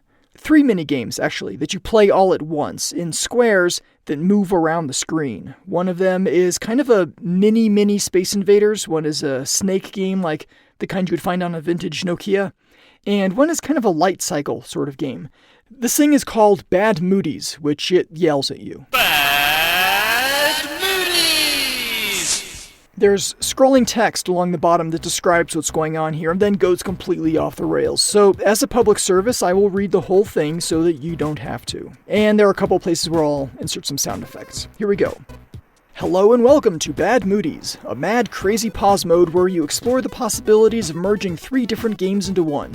Yes, it's a really stupid idea that's recently been tried, but we promise you that our version is fun. So what is this crazy game? Okay, here's how it works. See guys, instructions help people, unless you are hiding logic bugs. Shoot the invader to generate food for the snake. Feed me! And clear the cycle maze. After the snake grows to 25 long, a bonus will appear in the cycles game. Collect this and that bonus is granted back in Project 1. Crash and you have to get more feeds for the snake for another one. Oh, and each time you shoot the invader, the screen swaps direction. Easy, eh? Oh, and we forgot to mention, even though this is a pause mode, we were in a Bad Moody trademark when we created it, so for every 30 seconds without pad input, you lose 1 point of shield. Shield decrease. So run to the toilet. Run! Faster! Faster! And now some words from our sponsors. The rest is in all caps. Buy! While stocks last. New games. Our caps lock key just broke. Seriously now, the Jaguar scene is in for a real treat once we get rid of the pirates and ROM sites and those immoral people. Wait, do you think we're going to release anything while those bad people are around? No, we're going to wait, even if that means that our grandchildren will release these. The point is that you are going to experience only the best in your Jaguar. Fast-paced games full of exploding GPU and main action, more than 5 sprites moving on screen at the same time, amazing, right? And last but not least, blatant use of the exclamation mark. There are a lot of exclamation marks in here. We are a legitimate company with years of Jaguar experience. We played more than 5 days of Tempest 2000, try to top that. We, and only we, hold the keys to the innermost secrets of the Jaguar. For example, did you know that the Jaguar has a 4th processor inside that no one even knows it exists, and by tapping onto its power we can have better performance than even the PlayStation? Yes, we've got stuff in store that'll turn your hair white. Listed below are only some of the games we'll be releasing, eventually, which we swear are not ripped or ports. Scout's Honor, Mad Cubert, Mad Pole Position, Mad Donkey, Mad Kong, Mad Rally, Mad X, Mad Maximilian, Mad World, Mad Pies. Yes, we're going mad, I tell you. So, watch out on your favorite Jag forum, and don't forget to sign up with a legitimate email address, make 100 posts, and pay $49.99 to get access to exclusive stuff, as well as be able to buy our hot games. Signed, your favorite Jag developers. And that's the end of the all caps section. Right, caps mode off. Your head must either be spinning right now, or maybe no one will reach this part of the scroller ever, so we might just as well end the scroller here. Reboot will be back soon. Whew, I didn't transcribe all of that, I just pulled it from the source code, which is freely available, and in commented sections of the code there are a lot of jabs at other Jaguar developers and forums and stuff. It's all politics, and I'm steering clear. Music is by 505 Checkpoint and is very good, I have to say. The next game, Superfly DX. Superfly DX is a 2 MB ROM, an endless runner, or rather endless flyer, endless swimmer, game for 1 or 2 players developed by Reboot and released in April 2010. It is somewhat very heavily based on the Atari ST game Superfly by Reservoir Gods, which itself was inspired by Copter Game by South Coast Diaries. Development started in February of 2010, so start to finish the game was done in a hair over 11 weeks. It was developed quite intentionally to avoid the Jaguar GPU, the graphics processor, and instead focusing on the Motorola 68000 and the object processor, in addition to the DSP, the digital signal processor. Superfly DX has 4 primary game modes: Free Flight, Hunter, the Superfly Story, and Versus Challenge. Only the first 2 are available right away, the others are locked. There are 4 worlds too: Under to Sea, Up Through the Magma, Up and Away, and the Space Race. And each combination of game mode plus world has 4 stages. All of this you play through with 1 button.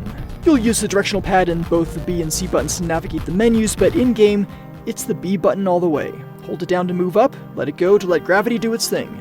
The gravity It feels pretty strong here. Moving through the water, you're pulled down faster than you'd expect, but that's just my Earthling bias. Nothing here specifically says that the game takes place on Earth. Maybe it's on Kepler 22b or 452b, we don't know. Fun fact, the game carries over exactly 6 lines of code from its Atari ST predecessor, lines which govern the character's motion, the rising and falling. Every time you play, you earn experience. Not just, like, real-life, hey, I played this game experience, but what they call Stat XP. This is stored internally after each round and eventually starts to unlock additional worlds and game modes. When you unlock something, it's not subtle. There's a giant open padlock in the middle of the screen surrounded by chunky red and gold lines in a clockwise pinwheel. Text on the padlock says unlocked with a description below.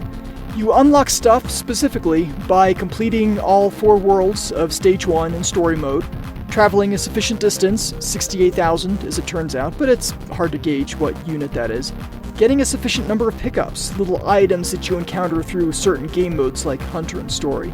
You get the first unlock at 100 total pickups, the next at 500, and I don't know, beyond that. You don't get one at 1,000, I can tell you that. In my experience, single play sessions are what contribute to unlocking stuff. You can see total distance and total pickups on the oh no game over screen, but these reset between play sessions, as in turning off the Jaguar and turning it back on later. You can, however, preserve stats across play sessions through the use of save codes. After crashing into something, you are provided both with a save code, a 13-character alphanumeric sequence that effectively stores your stats, as well as a web code for entering your score at reboot.atari.org. There are a whole bunch of secret messages that can be triggered by entering certain save codes. The codes are Dr. Snuggles, 16309, Kendall, Reboot, Atari Age, Gorf, Terrence, Powa, P-O-W-A, Jaguar, Jaguar, Matt Mook, GT Turbo, Sarah, Synagord, EGB, Thunderbird, Bebrus, TC Rip, Resgods, 42, Debug, DBUG, Para, P-E-R-R-A, Force Design, 3DSS, Mighty Frog, GGN, Cyrano Jones, Atari, SH3, Remo, R-E-M-O-W, GPU, McLeod, M-A-C-L-E-O-D, JS2, 68000, T2K Freaker, Sean, S-H-A-U-N, Ashley, A-S-H-L-E-A, Rachel, Low-Res, Amiga, Autofire, and Camel. Some of these are inside jokes, some are jabs at other people, some are pop culture references. One other special code will reset the EEPROM, and that is the code reset.savegame. Unlockables are accessible from the title screen, and these are, I thought, supposed to persist across restarts through the use of an EEPROM save stored on your game drive, but it totally didn't work for me. And furthermore, the version of Superfly DX that's part of the Reboot Game Pack is the 2017 update, which uses a 2KB EEPROM, in theory, to save everything, distance traveled, pickups, all of it. And while I do see a 2KB EEPROM being written to my game drive's microSD, loading Superfly back up is just like starting fresh. Nothing unlocked, all progress at 0. So I don't know, I have to use the save codes. But let's talk about the different unlockables available in the game. They are grouped into 2 categories, automatic and on-demand. There are 5 automatic unlockables, opening up game modes and worlds, and 6 toggles that can be unlocked. The first toggle, I believe, is Kylie mode, which seems to reverse Player 1 and Player 2's character colors. Other unlockable toggles include Pause Enabled, Reverse Gravity, Accelerate, Full Controls, and Mirror Mode. Going in order, I believe the next thing that you unlock after Kylie mode is the Superfly Story mode, which wraps the gameplay in an amusingly ridiculous story that gives you challenges to complete before moving on to the next part of the story. The challenges may be traveling a certain distance or snagging a certain number of pickups, the remaining values for which are shown on the screen. You must complete the challenge in one attempt in order to progress. Crash just before accomplishing your goal, and you'll have to start over. They're a challenge. They're challenging. I noticed, though, that changing game modes or restarting the game resets your story mode progress, so you have to start over from the beginning. Maybe you can start at World 2 once you complete World 1, but I would count on having to beat World 1 in a single sitting. There are 4 stages in each world and 4 worlds. Each of these 16 has an image, like a cartoon panel, over which the story for that stage is displayed.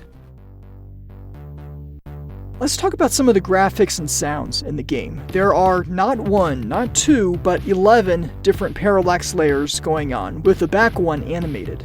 So much motion. In fact, you can feel disoriented after playing a bit, residual motion sickness after seeing something on screen scroll by at a consistent rate for a while. The bigger the screen you're playing on, I found, the worse this effect is, but that's a lot of moving full screen layers without even touching the Jaguar GPU. The characters are all animated, and there are 8 different characters you can play depending on the world and stage, and 2 color variations for each of those characters. Pickups are animated too, spinning stars, chomping fish, that sort of thing. There are 8 music tracks, all by MSGRG. You'll mostly be hearing the menu music and Under the Sea until you unlock other worlds. Oh, and the music when you crash, you'll be hearing that a lot. For the interface, the main menu has 5 items: play, game options, enter code, view unlockables, and game credits. At the bottom of the screen, you can see how the game is currently configured: world, 1 through 4, stage, 1 through 4, and style, which is F, H, S, or V for Free Flight, Hunter, Superfly Story, and Versus Challenge, respectively. A wide, rotating red rectangle outline shows the currently selected menu option. The B button will select it, and the C button will return to the previous screen. Game credits play some different music while credits fly up at you as if rapidly tossed from the background behind 2 characters, 1 man, 1 woman, both wearing yellow shirts and blue pants. You can push B at any time to return to the main menu, but if you push A, you'll be taken to the Superfly DX jukebox. Push A to cycle between the different music tracks. The name of the song and the artist will be tossed out at you from behind a pixel art jukebox. So if you wanted to listen to the cool tunes without having to unlock everything, this is how you do it. The View Unlockables screen shows everything that has been unlocked, or unknown unlockable for things that are not yet available. The bottom 6 items in the list can be toggled on or off once unlocked by pushing the B button. The Enter Code screen presents you with a 4-row grid of letters and numbers in a QWERTY layout with an exclamation point, period, backspace, and Enter key. The Game Options menu has 3 sub-items: Game Style, Select World, and Select Stage. Not much more to say there, and play on the main menu will obviously start the actual game. In the game, there's a 6-digit number at the top of the screen that shows distance traveled, or remaining distance in a story mode challenge. There's no unit, but the number seems to increment with each frame. At the bottom of the screen, depending on the game style, is a 4-digit number that shows the number of items picked up. There's no sound, unfortunately, when snagging a pickup. Your character is at the left edge of the screen, and all those many parallax layers move from right to left, like you would typically see with a horizontally scrolling video game. When you hit something, be it a ceiling, floor, or randomly placed barrier in between, the character animations stop, your character stops moving along with the screen, and you get the oh no screen, which I talked about previously. The levels, in terms of barriers and pickup placement, are random, so it's different every time you play. I have seen, on occasion, a pickup item embedded in a barrier. It's rare, but does happen. I think it's best to just leave those where they are. We are done with the Reboot Game Pack, so let's move on to something else available for download on the RetroHQ store page for the Game Drive, and that's the Bad Apple demo. Bad Apple Demo is a 14MB ROM, a 3-minute, 36-second music video converted for playback on the Jaguar by Cyrano Jones in 2019. It uses a resolution of 320 by 200 pixels with 4 bits of color per pixel. That's 16 colors, but these are going to be shades of gray. And the audio is an impressive 21.8 kHz. This is not the first iteration of the Jaguar Bad Apple demo. Cyrano Jones started work on it in December 2017, trying different ways to fit this video into a 6MB ROM, small enough to fit on a Jaguar cartridge or a skunk board, and each attempt yielded better quality in terms of resolution, color depth, and audio fidelity.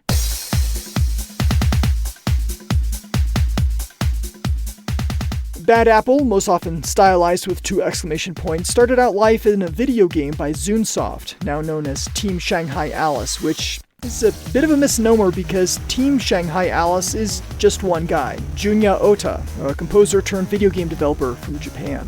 He wanted to write music for video games but didn't know anybody at the time actually developing games that could use his music, so he started making his own games from the ground up. It's impressive the spectrum of talent required to do design and code and graphics and music all in one person.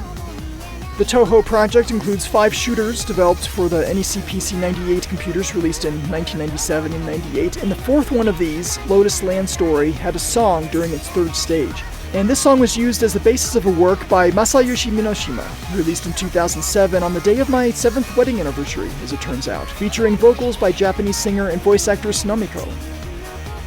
The video portion of this music video came about after a user on the Japanese media hub site Nico Nico Doga, or just Nico Nico as the cool kids call it, uploaded a detailed storyboard of what he thought would make a good visual accompaniment to the song.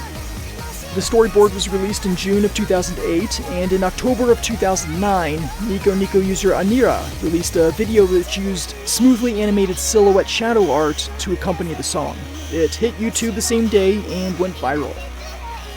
It became a popular demo for vintage computers and video game consoles, which one would not typically associate with being able to play a music video, like an Atari 2600 or Commodore 64, or Vectrex or IBM 5150 or NES, even the TI-84 Plus graphing calculator. So why not the Atari Jaguar? Which brings us back to the GameDrive demo. It does take a little while to load up, just under 48 seconds in my testing, but the whole video is there and it looks great. There's a title card showing a frame from the video behind credits and technical information, code, audio replay, compression, resolution and depth, bitrate. This lasts for about 10 seconds and then the video starts. By default, an English version of the lyrics is shown in red text at the bottom of the screen, but that can be toggled off with the B button. No other buttons are used here, and the video will loop back around to the beginning after it finished. The final freebie is called U-Wall, Quest for Money. Or U-Wall? U-Wall? U-Wall? Not sure which. This is a static platform game for one player, a 4MB ROM image, initially developed by Mojon Twins for the ZX Spectrum in 2009, I think. Ported to the Sega Genesis by Shiro in 2010, or 2013, depending on the source, and ported from there to the Jaguar by s02, first released in 2017, but the version provided by RetroHQ is labeled 2019. This is a demo version, but I'm not sure what the limitations are, if any. It had been available for purchase from Pleiades Games, though currently, as I record this, early 2023, their website and Etsy storefront are not available. I couldn't find much information on Mojon Twins. Well, there's a history on their website, but it is highly apocryphal. What I can tell, though, is that they've been developing games for the ZX Spectrum, Amstrad CPC, and other platforms since at least 2007, with many dozens of games to their credit. Shiru is a Russian developer and musician who started coding in 1994 and writing music in 1997. His Genesis port of U-Wall, Quest for Money, featured improved graphics and music, and he released the source code as well, making it freely available on his website. With his permission, s02 picked it up for Jaguar port. s02 is a group of developers spread across France, Italy, Poland, and Spain. Those most directly responsible for bringing U-Wall to the Jaguar are Mars, with 2 S's, and Tonma? I don't see Tonma on the demozoo.org profile, but I do see a post on Atari Age about how Mars, with 2 S's, added more color and animation to the assets. Their work mostly appears to be focused on the Atari Lynx, though I do see a couple other games for the Jaguar, entries in Silly Venture competitions. There's going to be a link to all this in the show notes. But onto U-Wall. The story is that U-Wall, a very round, yellowish guy, had a monopoly on retro video game sales in Spain and made himself a small fortune, but he wanted more. He learned about an isolated mansion called Storm Palace, which was built by an eccentric millionaire who filled its 55 rooms with money. Money, money, money, and monsters. Money-guarding monsters. The mansion is shaped like a pyramid, with U-Wall entering at the top and choosing his path as he descends through the 10 levels, like Q*bert, but with 3 extra rows at the bottom. U-Wall's goal is to collect 255 gold coins. Not 254, certainly not 256, but 255. If he reaches the bottom of the pyramid, the 10th level, without obtaining 255 coins, then he starts back at the top and should probably choose a different path through the pyramid-shaped mansion. Any room previously cleared will stay cleared. There's no turning back now. Each room has its own layout, with platforms, wobbling gold coins with the Euro symbol on them, and monsters. The monsters move back and forth around a certain area, not actively chasing Uwal or anything, but just kind of minding their own business. Their business of moving back and forth. There are several different types of monsters. Wolfie, Vampy, and Frankie, a werewolf, vampire, and, well, Frankenstein's monster, respectively. Those are the ones listed in the documentation. There are 2 others, though, for a total of 5 different enemies. You only see their heads. 4 of the 5 are viewed face-on, while Frankie has more animation, viewed mostly in profile, shaking his head as he moves around.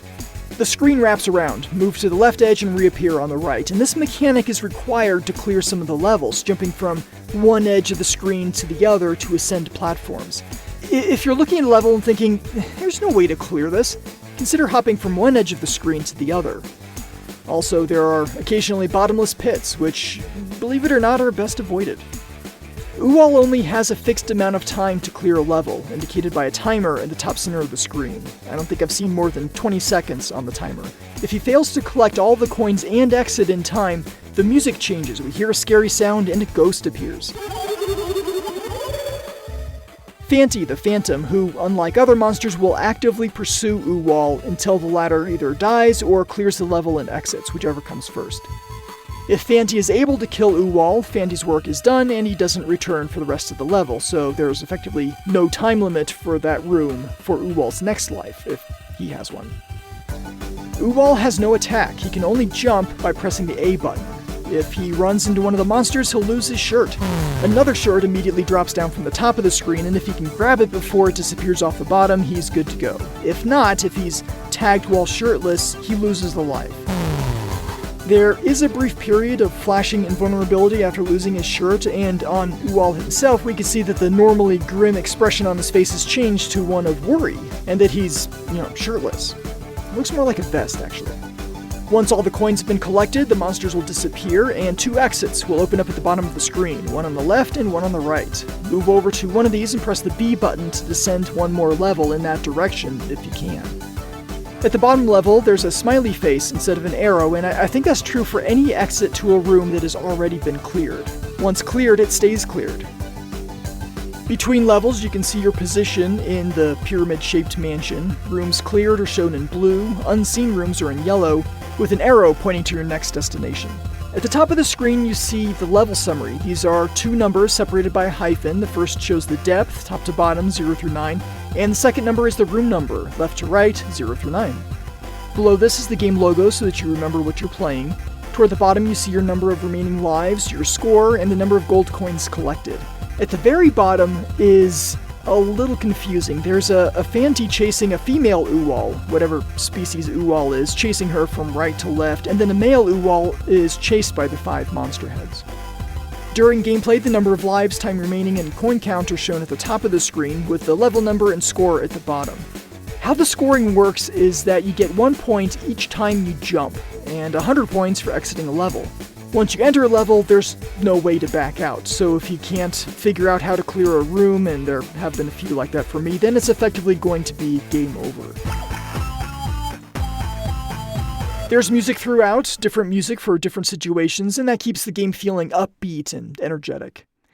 That is about all I have on Uwal, or Uwal, or whatever it's called, so I think what I'm going to do is I'm going to take a little break, and I'll come back with my thoughts on the game drive and all the games I've covered, as well as listener feedback, so stick around. I'll be back in, I say about 15 or 16 seconds.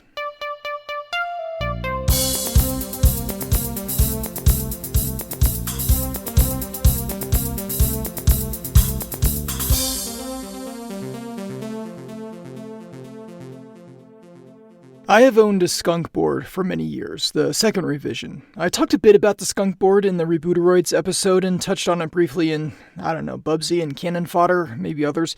Why on earth would I want to get a Jaguar GameDrive when I already had the means to load games and demos off of a computer and onto the Jaguar?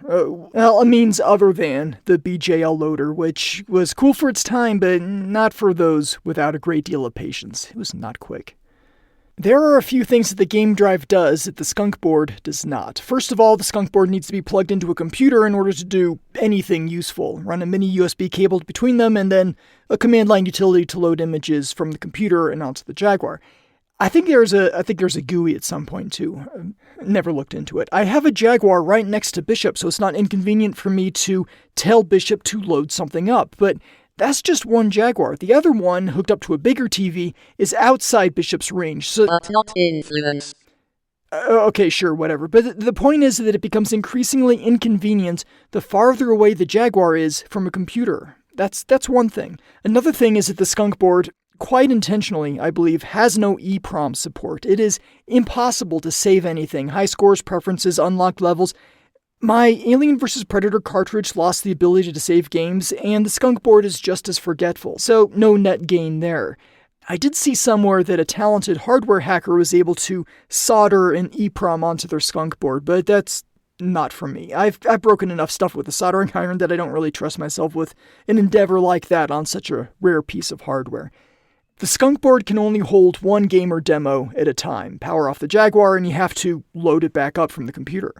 And finally, while it was a hoped-for feature rather than a promised feature, the ability to play Jaguar CD games was a clincher. I've got the Jaguar CD and many CD-ROM games coming up soon on the podcast, so if I could reduce the wear and tear on my one and only Jag CD, I'd feel a whole lot better. So I was on the mailing list for when the GameDrive, or rather Jaguar SD, opened for pre-orders, and as soon as that email came in on August 19th, 2019, I jumped on it. Within, 10 minutes of the email coming in, I was ready to place that reservation. And then PayPal got stuck. I waited and waited and waited, afraid to resubmit for fear that it would double charge or whatever. But eventually I gave up and reloaded, and in the process slid dozens of places down the list. The order of confirmation shows 37 minutes in total from the opening and pre-orders, and I was number 205. Saint started shipping them out in reservation order, and I would move up the list as those ahead of me were fulfilled. But I had reached 35 left by the time Saint decided to shift gears, to rebrand and work with distributors. I was added to the Atari Age waitlist on April 24th, 2020, and I was able to get in on, I believe, the second batch that Albert at Atari Age had shipped out. It was March 8th, 2021. Second or third batch, doesn't matter. When the GameDrive came in, I was once again impressed by the professionalism and quality coming out of the Atari Age store, and for the GameDrive itself, I pulled a 16GB microSD card out of my bag of flash media holding, loaded it up with files, slapped it in, and everything worked great. When the firmware update came out to support CD-ROM games, at least in beta form, I eagerly installed that and tried it out. It was not good. As I mentioned before, pretty much everything I threw at it failed to load. I think I got to the title screen of something once, but that's about it. A whole lot of nothing. That microSD card I was using was rated Class 4, so I bought a Class 10 card, transferred everything over, and gave that one a try. Worlds better. It's not 100%, but I may be able to save some Jaguar CD wear and tear after all. No memory track support is a bummer though, so I'll still need to bust out the real hardware and actual CDs for podcast research.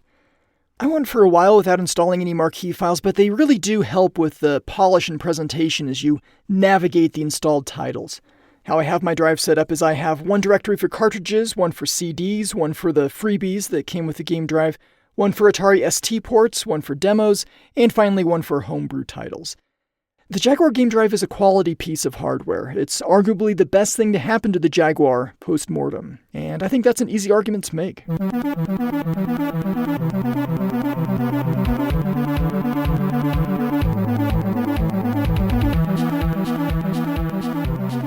I wanted to give you my quick impressions of the games available for download from RetroHQ, since most of them I'd only briefly tried out before researching this episode. At this point, I feel like I've sufficiently run them through their paces to form an opinion.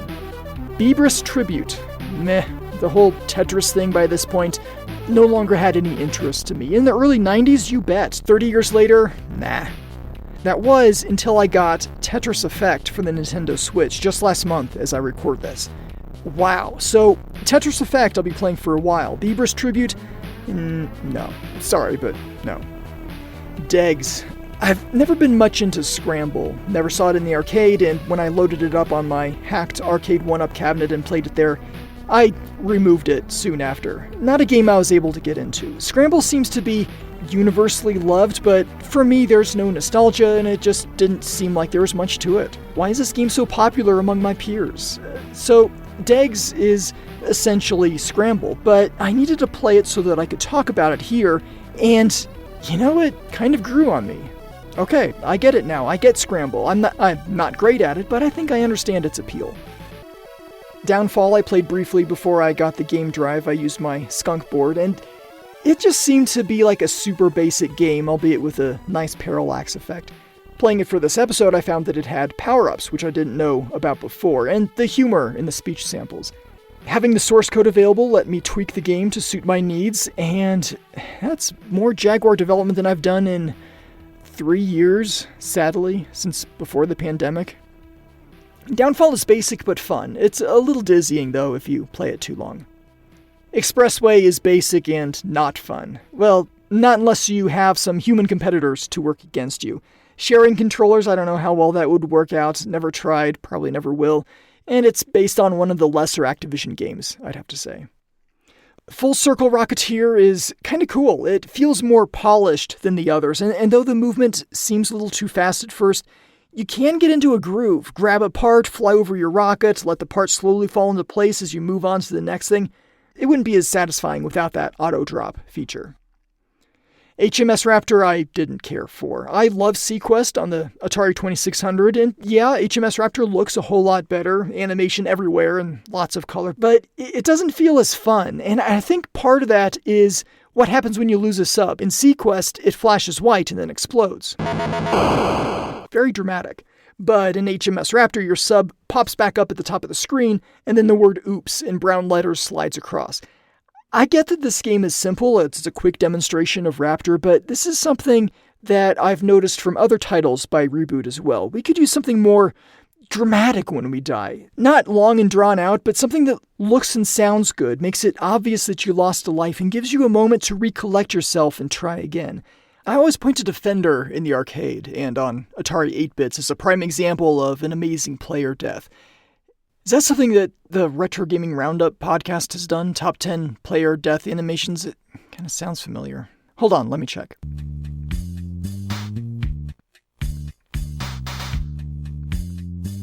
Okay, they did Top 10 Video Game Deaths back in 2013. That's episode 68. But that was more about sounds, death sounds, not specifically animations. Oh well, missed opportunity, perhaps. The other thing that really bothers me about HMS Raptor is that the text is often unreadable or barely readable, owing to the small font with a color that offers very little contrast against the background. What does that say? I don't care, I'm moving on to the next ROM. Kobayashi Maru is a fun little game, again, one that I didn't get until playing it a whole lot more for research purposes. I like the rapid fire and how the story explains your ability to earn extra ships. It's not something you often see in video games, internally consistent logic like that.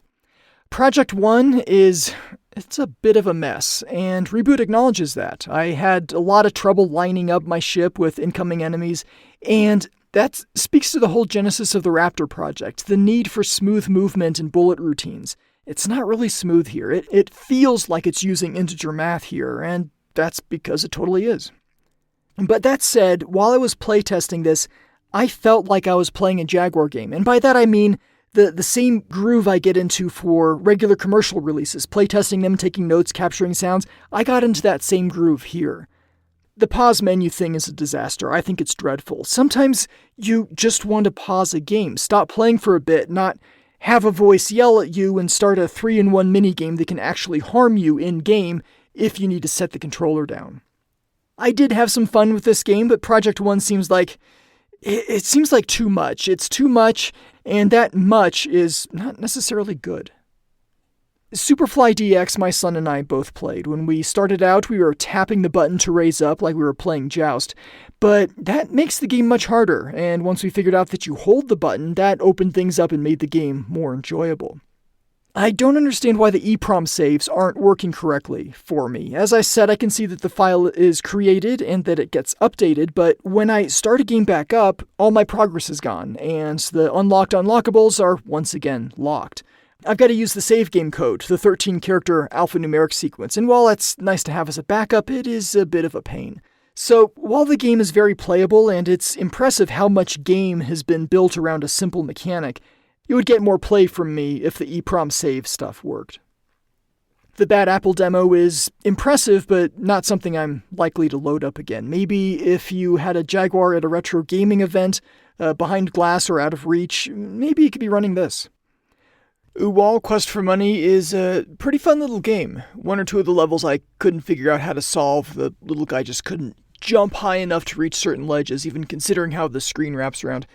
I should have written down which level was causing me the most grief. It's somewhere in the 3s. It bothers me a bit that A is used as the primary button when it really should have been B, and the game does definitely show its 8-bit roots. I also found that sound only comes out of one channel. You may or may not notice this depending on your TV, but I definitely picked up on it after capturing the sounds and music from the game. I'll mix it down to mono when I insert it into this episode, otherwise it'd be pretty annoying, I think, especially if you're using headphones or listening to this in the car. But despite all that, I think Uwal is a game that I'll come back to from time to time.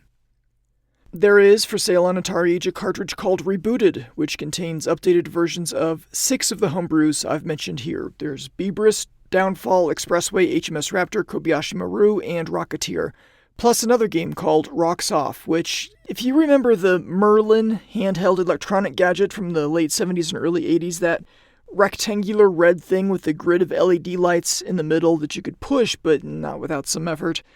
One of the games on the Merlin is called Magic Square, where the pattern of lights in the grid changes depending on which button you push, toggling adjacent lights either on or off. And the goal is, I think the goal is to form a square, hence the name, but I seem to remember playing this back in 1981 or so and being able to turn off all the lights. Rocks Off is like that, turning off all the lights, but on a 5x5 grid rather than the 3x3 grid that we had on the Merlin. There is also, as I understand it, a dedicated game released by Tiger Electronics in the 90s that played a similar game on a 5x5 grid. Cartridge saves are said to be supported here on the Rebooted cartridge, so that's nice. I don't own this one, I don't own Rebooted, but I did take a look at HMS Raptor, and it looks like my concerns about the text size and color, and to a lesser extent the death animation, those have been addressed, so that's good. And Rocketeer, I also looked into. It has more levels, twice as many, in fact, to add more variety. So, if you're a fan of the freebies included here with the Game Drive, take a look at Rebooted. It looks like it's selling for $70, including a box manual and 3 Rocketeer-themed postcards. Hey, Bishop. Do we have any text or audio submissions about the Jaguar Game Drive? We do. 1 text and 1 audio submission. There is also general feedback. Okay, great. Let's start with the Game Drive feedback. And the general feedback, is that the one from Editorb? No, the SMTP sender is identified as No. We try to use handles on this podcast when possible. Does it say Editorb in it anywhere? Yes. Okay then, so hang on. That's not even a word. Yeah, that's fine. We'll get there. Hang tight, Editorb. I know you've been waiting for like over a year now. Okay, Bishop, please send the feedback to my screen. Ready. All right, our text submission is from Lewis. He says, so the other day I was at a local game store which happened to carry Jaguar titles. Shout out to the Experience Share in Alameda, California, which also sports an official Jaguar kiosk. Looking at their selection, I realized I was missing a couple common games, Cybermorph and Iron Soldier. They weren't too much, so I grabbed them. But then I realized how many other games I was missing which I had wanted. The most glaring hole in my collection was Tempest 2000, which I had long-term borrowed but had since given back. So I hit up eBay and how much did you say it was? Well, it was such an iconic 90s game, and this is easily the best version, all things considered. So I bit the bullet. Now I also needed to grab Wolf 3D and Alien vs. Predator. Wait, they're how much? It was around this time that I started seeing more and more videos on some new flash system for the Jaguar, the Game Drive. Although the price was steep, I realized that a couple of Jaguar game purchases would pay for it. The promise of CD games was appealing as well, as I've always wanted to try Blue Lightning on the Jag CD since I was a fan of the Lynx game. During my research, I found that there was more homebrew on the Jaguar than I had suspected as well, along with a slew of Atari ST ports, which was the last thing I expected. But I was intrigued, so I got one of these bad boys and was instantly able to try out so many Jaguar games that were off limits to me because of their price tag. I enjoyed Atari Carts, Attack of the Mutant Penguins, and others. Getting to see Skyhammer's fully textured 3D environments running on real hardware was neat, as well as Iron Soldier 2's limit-pushing polygon engine. I thought it'd curb my collecting habit, but it instead seems to have increased my lust. My new Power Drive cart's waiting for me in the other room, and I find myself keeping an eye out for new Jag listings. An unexpected side effect is that it had awakened the Atari ST fan in me. I was an Amiga kid growing up, and even getting an ST into my computer collection did little to inspire me to delve into its game library given the sheer amount of overlap. In general, the ST was like the Amiga, except with choppier performance and much worse audio. But the Jaguar ST ports gave me a focused list of games to try out. Through this, I discovered Dragon Breed, an excellent-seeming Irem shmup that is like a fantasy-themed R-Type. It has rekindled my love for Stunt Car Racer, one of the greatest polygon racers of the early 90s, and a few of the games, such as Gauntlet 2, Star Wars, and Badlands, have redone audio, which brings them surprisingly close to the arcade originals. I did try again to enjoy the Rick Dangerous games and the Cybernoids, as these were some of the ST ports on offer, but I still just do not understand why these are such favorites. But of course, there is always the wonderful Lamatron, which is a must-play on every system it graces. On the topic of Jag CD support, it's understandably temperamental. I found that using a faster SD media helped, but I still can only expect games to start successfully 2/3 of the time or so. I'm hoping to learn a few GameDrive tricks via your podcast. I don't have much in the way of tricks regarding CD games. There's an Atari Age forum thread about CD support on the GameDrive, which I'll link in the show notes, and there are some tips in there, at least anecdotal reports of workarounds, things like deleting an image off the microSD and then copying it back over. And that might make you think, oh, it's a disk fragmentation issue, but the GameDrive specifically looks for fragmentation before loading an image. My advice would be to hold off for a while. I mean, most of the Jaguar CD games are really better off with a memory track, and Saint would like to add memory track support, and the Virtual Light Machine too, for that matter. So I'd suggest waiting for further updates, newer firmware, keeping in mind that CD support was never guaranteed and may never improve, but it might. I'm holding out hope. In this episode, I have intentionally skirted around loading commercial Jaguar cartridge ROMs on your GameDrive, but I think back to before I started this podcast, loading commercial cartridge ROMs on my skunk board for games that I didn't even own. Club Drive, iWar, Bubsy. I tried them out on the skunk board and liked them so much that I went out and bought the actual cartridges. The same is true for Dragon the Bruce Lee Story and Double Dragon 5, except I never liked those games, but I bought them anyway. For the podcast, you know.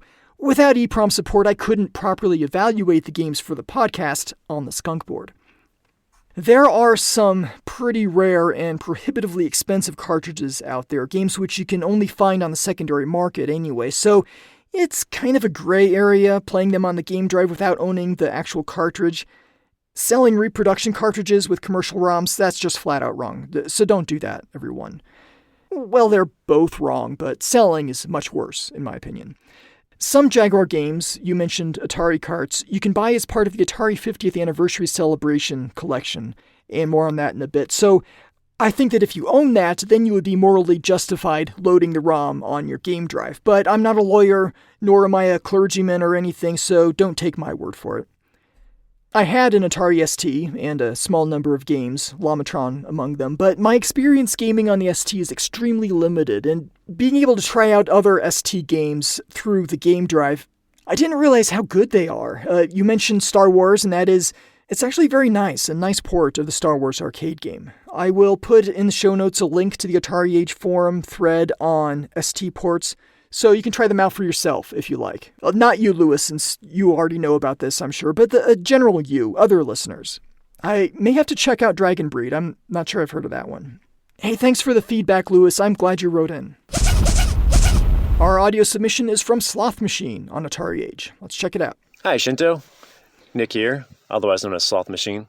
Not that I have a social media presence or anything, so I guess my alias doesn't really matter, but I hate to date this podcast. It's time for my old man remember when. I didn't realize until just a few weeks ago, but this year marks the 30th anniversary of the Jaguar launch. That's pretty cool. I remember when it was the 30th for the 2600 in 2007, I went to this retro game shop with my girlfriend, who's not my wife. This was a coincidence. I saw a bunch of 2600 games in a cardboard box for 50 cents to $1, and I picked out all the ones I didn't own and had an Atari party by myself. Although, getting a stack of Jaguar games for that price is not going to happen.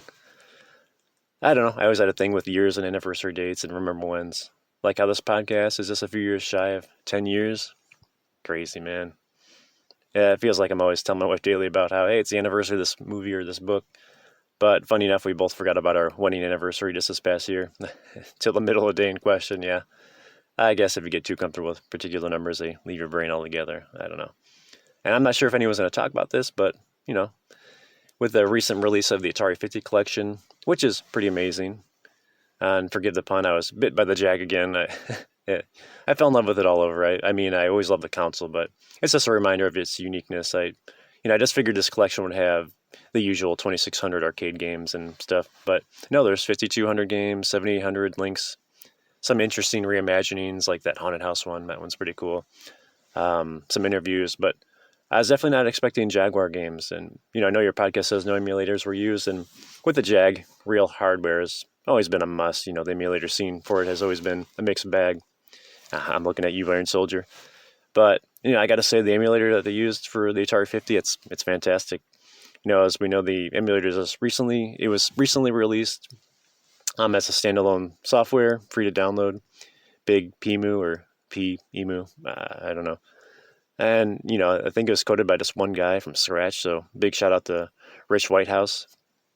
I hear he's terminally ill, so I wish him all the best. He seems like a pretty cool guy. Has a sharp sense of humor. I've seen some things he posts online. Pretty funny. But, the emulator has a pretty sleek interface. It can play, wait for it, everything. So, pretty big win for making the Jaguar community bigger. I can imagine lots of people picking up the Atari 50 for their Switch or console or PC of choice and discovering these games for the first time. They may want to dive deeper into the Jaguar rabbit hole. For example, I was playing Cybermorph, and my youngest son, his interest perked. He's 8 now. He's no stranger to how new games look. He's not the biggest gamer, but he plays Rocket League, Minecraft, Sonic sometimes. And, although, all my 3 kids, they're no stranger to Atari. Or classic games in general. I've exposed them to a healthy dose of classic games. Healthy being suggestive. Sega, Nintendo, DOS, PC, and of course Atari.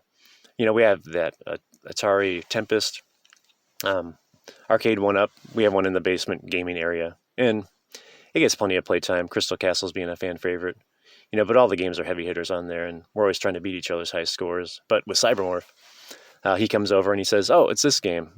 He's seen me play it before, but this time he looked at it with more interest. To him, it looked like a Star Wars game, and he immediately asked to try it. I kind of hesitated and over-explained how to play it, thinking that it was going to be a disaster.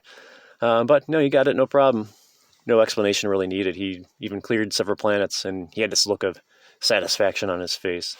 He always had great hand-eye coordination. I don't know if all those piano lessons may have paid off, but I expected him to comment on the age of the game or something, but he just thought it was fun. I told him how this was one of the first fully 3D polygonal games that I played and how it was kind of unpopular, and he just was surprised by that. And the last thing he said was, why? And, it's fun. You can find it where you want. I just thought, hey, you're a sharp kid. Parenting done right, maybe? I don't know. Although he loves to watch me play a lot of Alien vs. Predator. Not sure if that's okay. I have some of those Kenner AVP action figures from the mid-90s. I don't know if you remember those, like the Gorilla Alien, the Mantis Alien, the Queen Facehugger. Yeah, it got weird in a fun way. Anyway, he likes to play with those. But to finally get on subject, I feel like the GameDrive kind of falls into this camp of Jaguar appreciation. All the collections, they can't replace playing on real hardware. It's a whole different experience. I own several multi-carts for different consoles. It's a great compromise to emulation. You still get the real experience, but you get to play anything you want. If it's homebrew, which the Jaguar homebrew scene, it's a lot of fun. I just wish more devs would let you buy the ROMs instead of the cartridge on Atari Age. They have that GameDrive option. I really want to try out that Another World port, but it's really hard to track down. But I can understand the dev's fear of freely available distribution. Or, if you want to use your game drive for those commercial games that are just a bit too steep. Looking at you, Iron Soldier 2 cartridge format. And it's also fun to play the mods like that Doom hack that has the Doom 2 level layouts. That's pretty fun. Also the tech demos. Those are fun to play too. Whenever I get an excuse to play the Jag, let's throw it at me. So, quick side note, I was looking for higher res Jaguar box art scans, and I came across this article. I can send it to you if you want to add it in show notes. I don't know. It's a pretty fun read, but it's talking about how the Jaguar was aesthetically pleasing. And, it never really occurred to me, but yeah, it definitely is. And it certainly was when I was a teenager when the console launched, that sleek black and red color scheme. That was very nice. The console shell itself.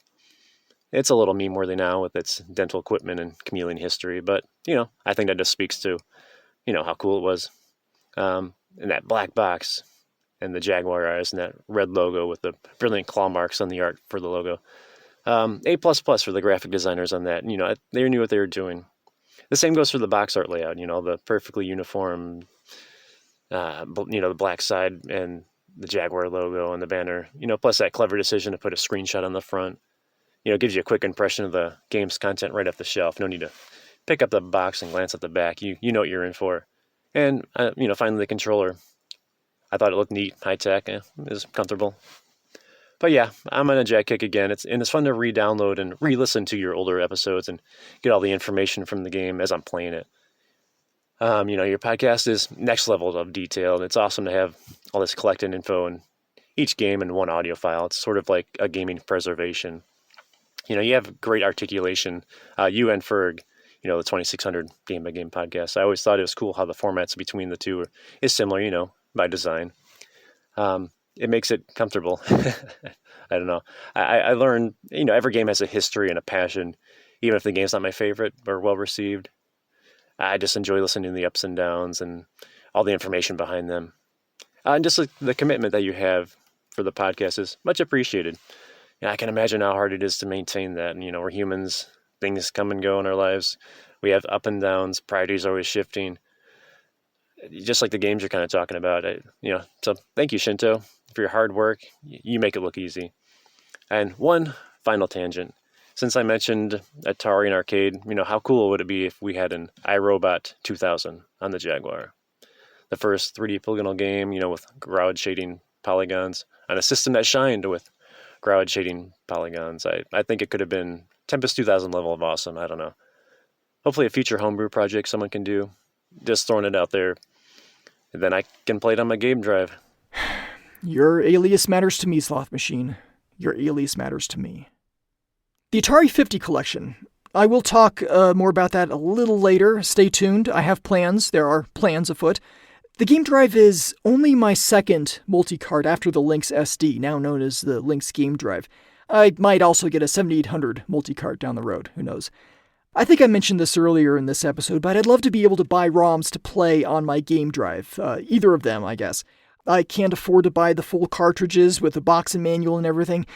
Well, technically I can. They do pay me well at my day job, but I can't justify the expense. Not when I have kids and college funds and lessons and activities and so many expenses. Kids are expensive, man, but totally, definitely worth it.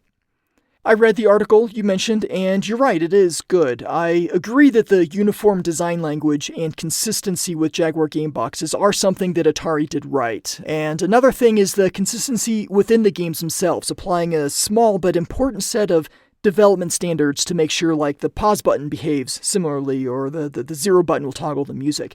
I definitely felt the absence of those standards covering the homebrew games of this episode. Yeah, it's definitely no secret that I modeled this show after the Atari 2600 Game by Game podcast. Similar design language, I guess you could say, between Atari Game by Game podcasts. Ferg introduced a lot of structure that wouldn't have occurred to me otherwise. Asking for feedback ahead of time and then including it verbatim, no paraphrasing in that episode. That's fantastic. I wouldn't have thought of that. What a good idea. You've got the Tempest cabinet from Arcade 1-Up, and I've got the Centipede one. Yours probably has a better screen, I'm thinking. The Centipede cabinet screen is not nearly as nice as the other two Arcade 1-Up cabinets I own. It's a definite step back. I probably would have been better off with the Tempest cabinet. All of the vector games on it must look a lot better, but My gosh, I'm a sucker for those volcano buttons on the Centipede cabinet. Love them.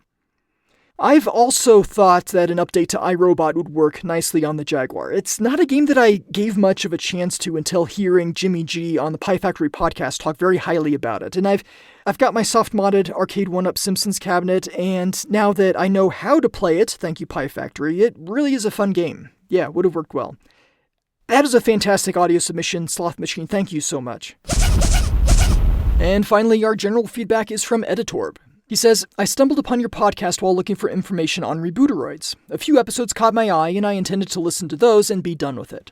Instead, I blitzed through the entire back catalog in a few weeks, then began repeating episodes.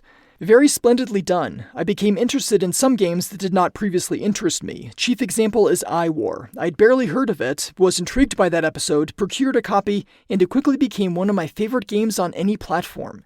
The shading and color on CRT are amazing, and the soundtrack is fantastic.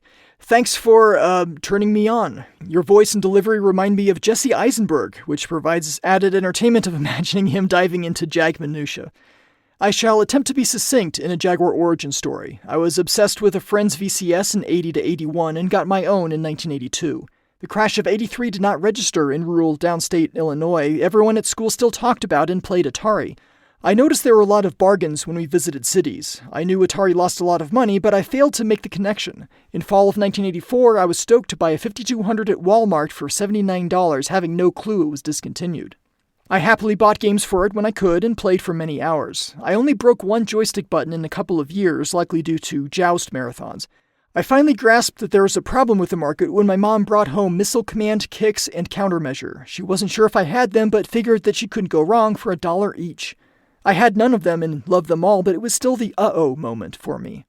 In a few years, I got a C64C, then an NES for $50. I resented Nintendo for cleaning up the abandoned market and was not enamored of the console or its games, but enjoyed it in a pouty fashion. I got a 7800 on the cheap in college, and the early cartridge releases for it were faves, at least until Genesis and Road Rash entered the picture in 1991. Road Rash is still insanely great. I've long warned my wife that if a new console had a sequel, I'd have no choice but to procure it. This set the stage for Jaguar. I had long crowed that flicker and slowdown were issues on every one of my consoles save the 7800, and when Jag news appeared, I was stoked.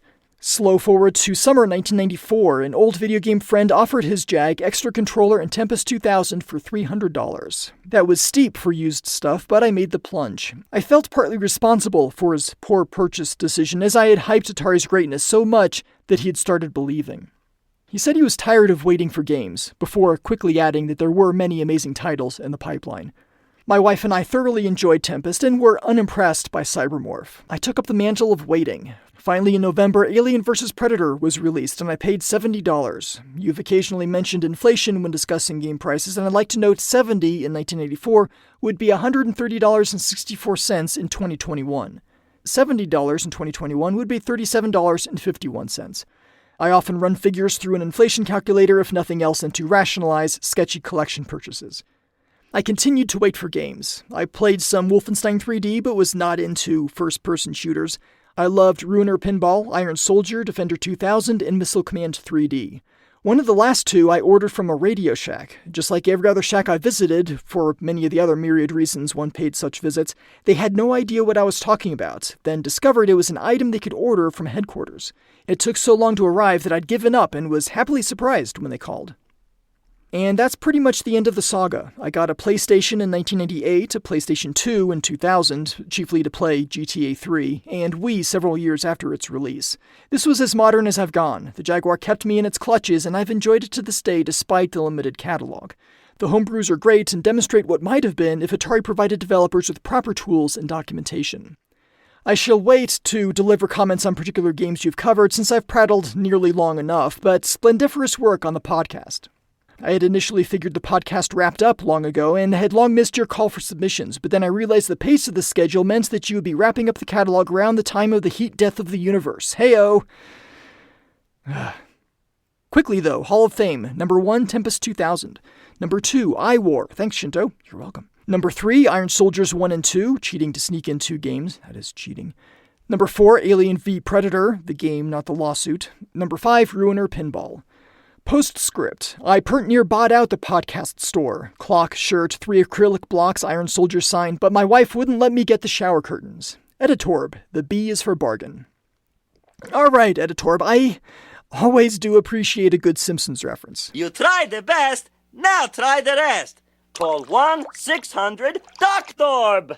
The B is for bargain. Dr. Nick Riviera is hilarious. Hey, did you go to Hollywood Upstairs Medical College too? And don't worry, you won't feel a thing till I jam this down your throat. Oh, and of course, these gloves came free with my toilet brush. Great stuff. Love The Simpsons. I've got the entire run of the show on DVD. Yep, all 8 seasons. Yeah, I said it.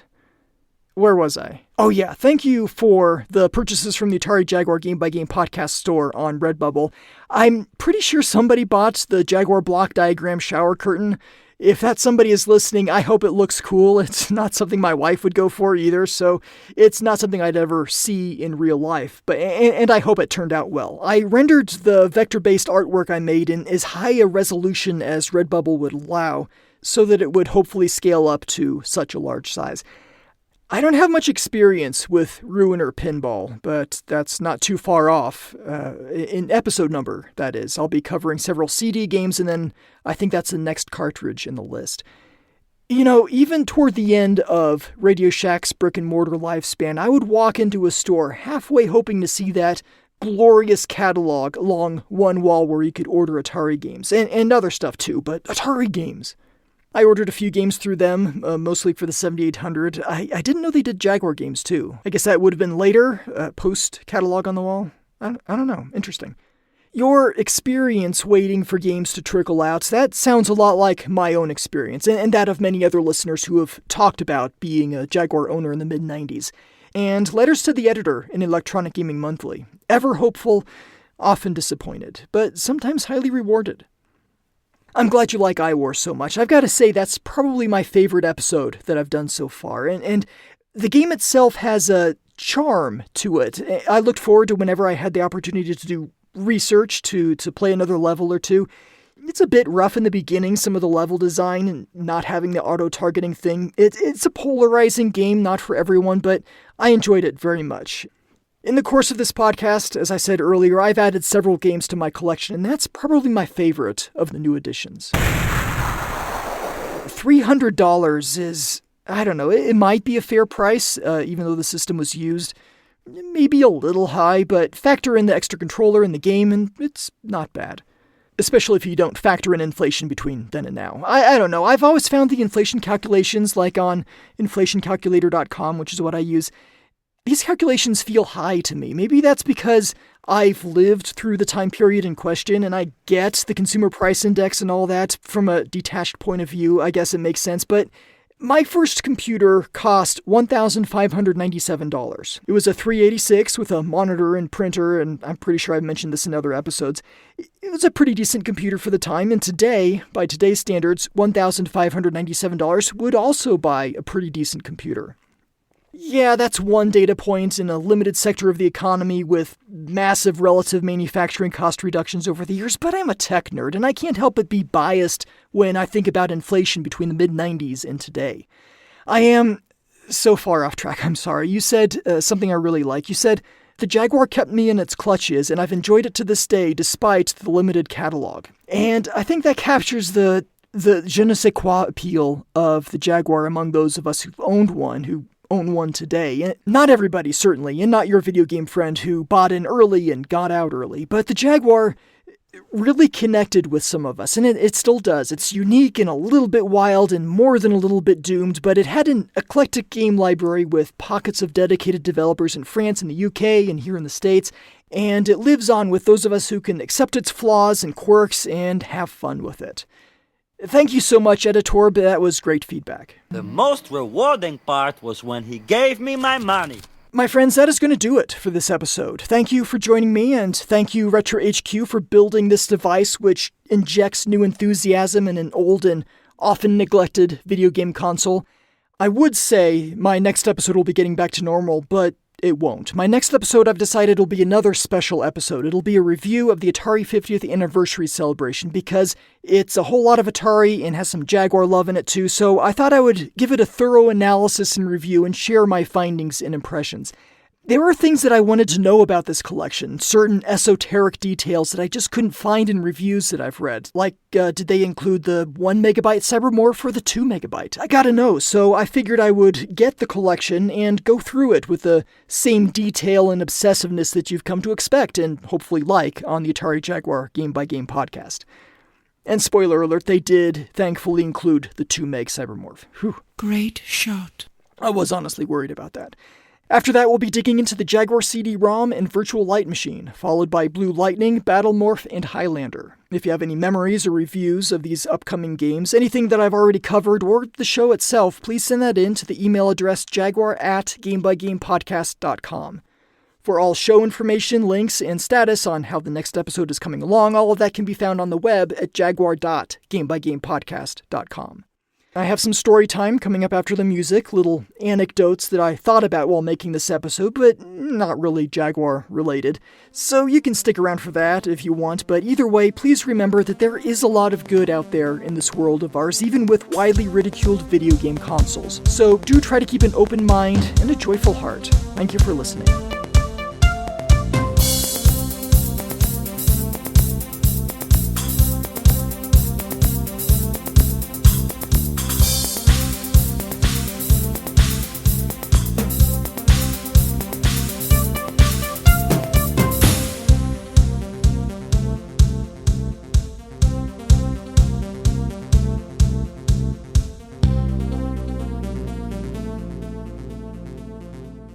And now, story time with Shinto.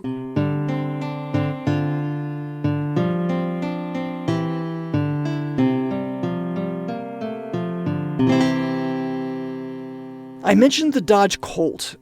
Not sure why, probably some lame attempt at humor, but it reminded me of how two of my friends, brothers, both owned early 80s Dodge Colts in college. This would have been mid-90s. The Dodge Colt was a subcompact car, a two-door hatchback along the lines of a Chevrolet Sprint or Geo Metro or Subaru Justy. Another friend actually had a Justy around that time. Okay, quick story about the Justy, then I'll get back to the Colts. We went out after class one evening to a nearby pizza place that had a large room with a bunch of pool tables. We would all play pool, drink beer, and usually order some hot wings as well. But one time, some of us went outside to Tufts Justy in the parking lot. This was a little hatchback, and we figured we could pick it up and move it. So we did. It was a little heavier than it looked, and we couldn't, lift it up clean off the ground and move it, but we could bounce it. Get into a rhythm, bounce, bounce, bounce, and at every apex we would shift the back end of the car a centimeter or two in one direction. So after a couple minutes work, we had gotten Tuff's car into such a jaunty angle in that parking spot that he had to wait until one of the adjoining cars left before he could get out. Good times. It's funny now. It was funny then too, but probably hopefully funny for Tuff looking back as well. Haven't seen or talked to Tuff in years. Probably unrelated. So getting back to the pair of Dodge Colts, neither one of these cars was in good shape. Mandrake's Colt, or was that Thanatos' Colt? Both Mandrake and Thanatos looked a whole lot alike back then. But either way, the passenger door didn't open. It was T-boned at some point. Somebody rammed into the side of the car, and rather than fix it, they sealed the door shut with epoxy, filling in the gaps where it was all dented. And Puff's Colt, Puff was the eldest brother, it didn't have much of a car stereo. It had one, an in-dash car stereo, but not in the dash. It was sitting in the passenger seat with long wires running into the dash for power. The only output from the stereo was a single speaker, one of those little half-watt exposed electronic project speakers you'd get from Radio Shack. One of these dangling from the rearview mirror by its cables. There was a contest. A radio station held a worst car stereo in town contest, and Puff won. He won a new car stereo, but I don't know if he put it into the Colt or if it's still sitting in a box somewhere. An octopus makes an appearance in a few reboot games, and I have an octopus story. Oh no, wait, that's a squid story I was thinking of. The octopus one is much shorter. I'll tell them both. They both take place in Sydney, Australia, anyway. In the same week, in fact. I was down in Sydney for work. In the days before cloud services, public cloud, AWS, and Azure, and Google Cloud, if you wanted to build out a presence in another country, what you did was you shipped a bunch of servers to that country and then flew over there to install them and configure them in a data center. That's what I was there for. There were 3 of us. I was the software guy, there was also a hardware guy, and oddly our manager. He didn't go with us to any of the other international installs, but he came with us to Sydney. And who could blame him? Sydney is wonderful. He insisted we go to a restaurant he'd heard about in Surrey Hills called Long Grain. 1 word, 1 G, Long Grain. It was famous for its caramelized pork. So we ordered that, but also some octopus dish and something else, a 3rd thing, I don't remember.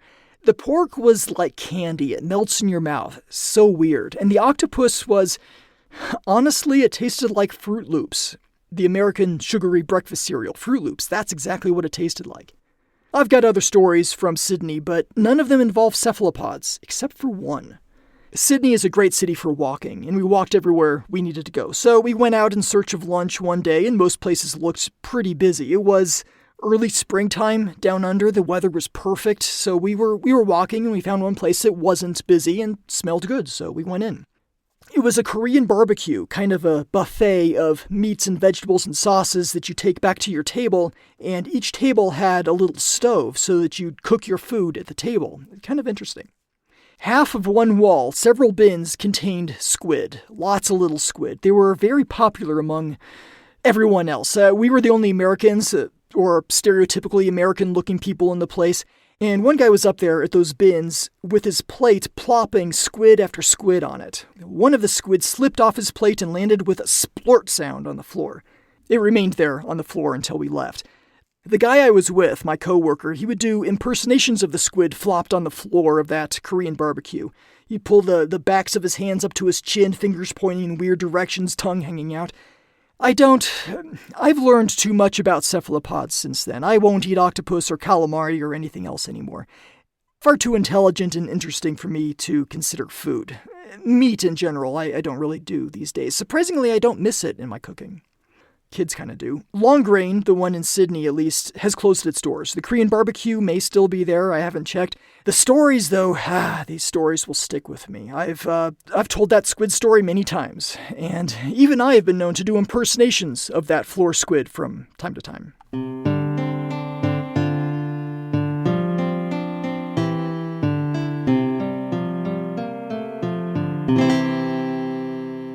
Jesse Eisenberg, really? I don't hear it.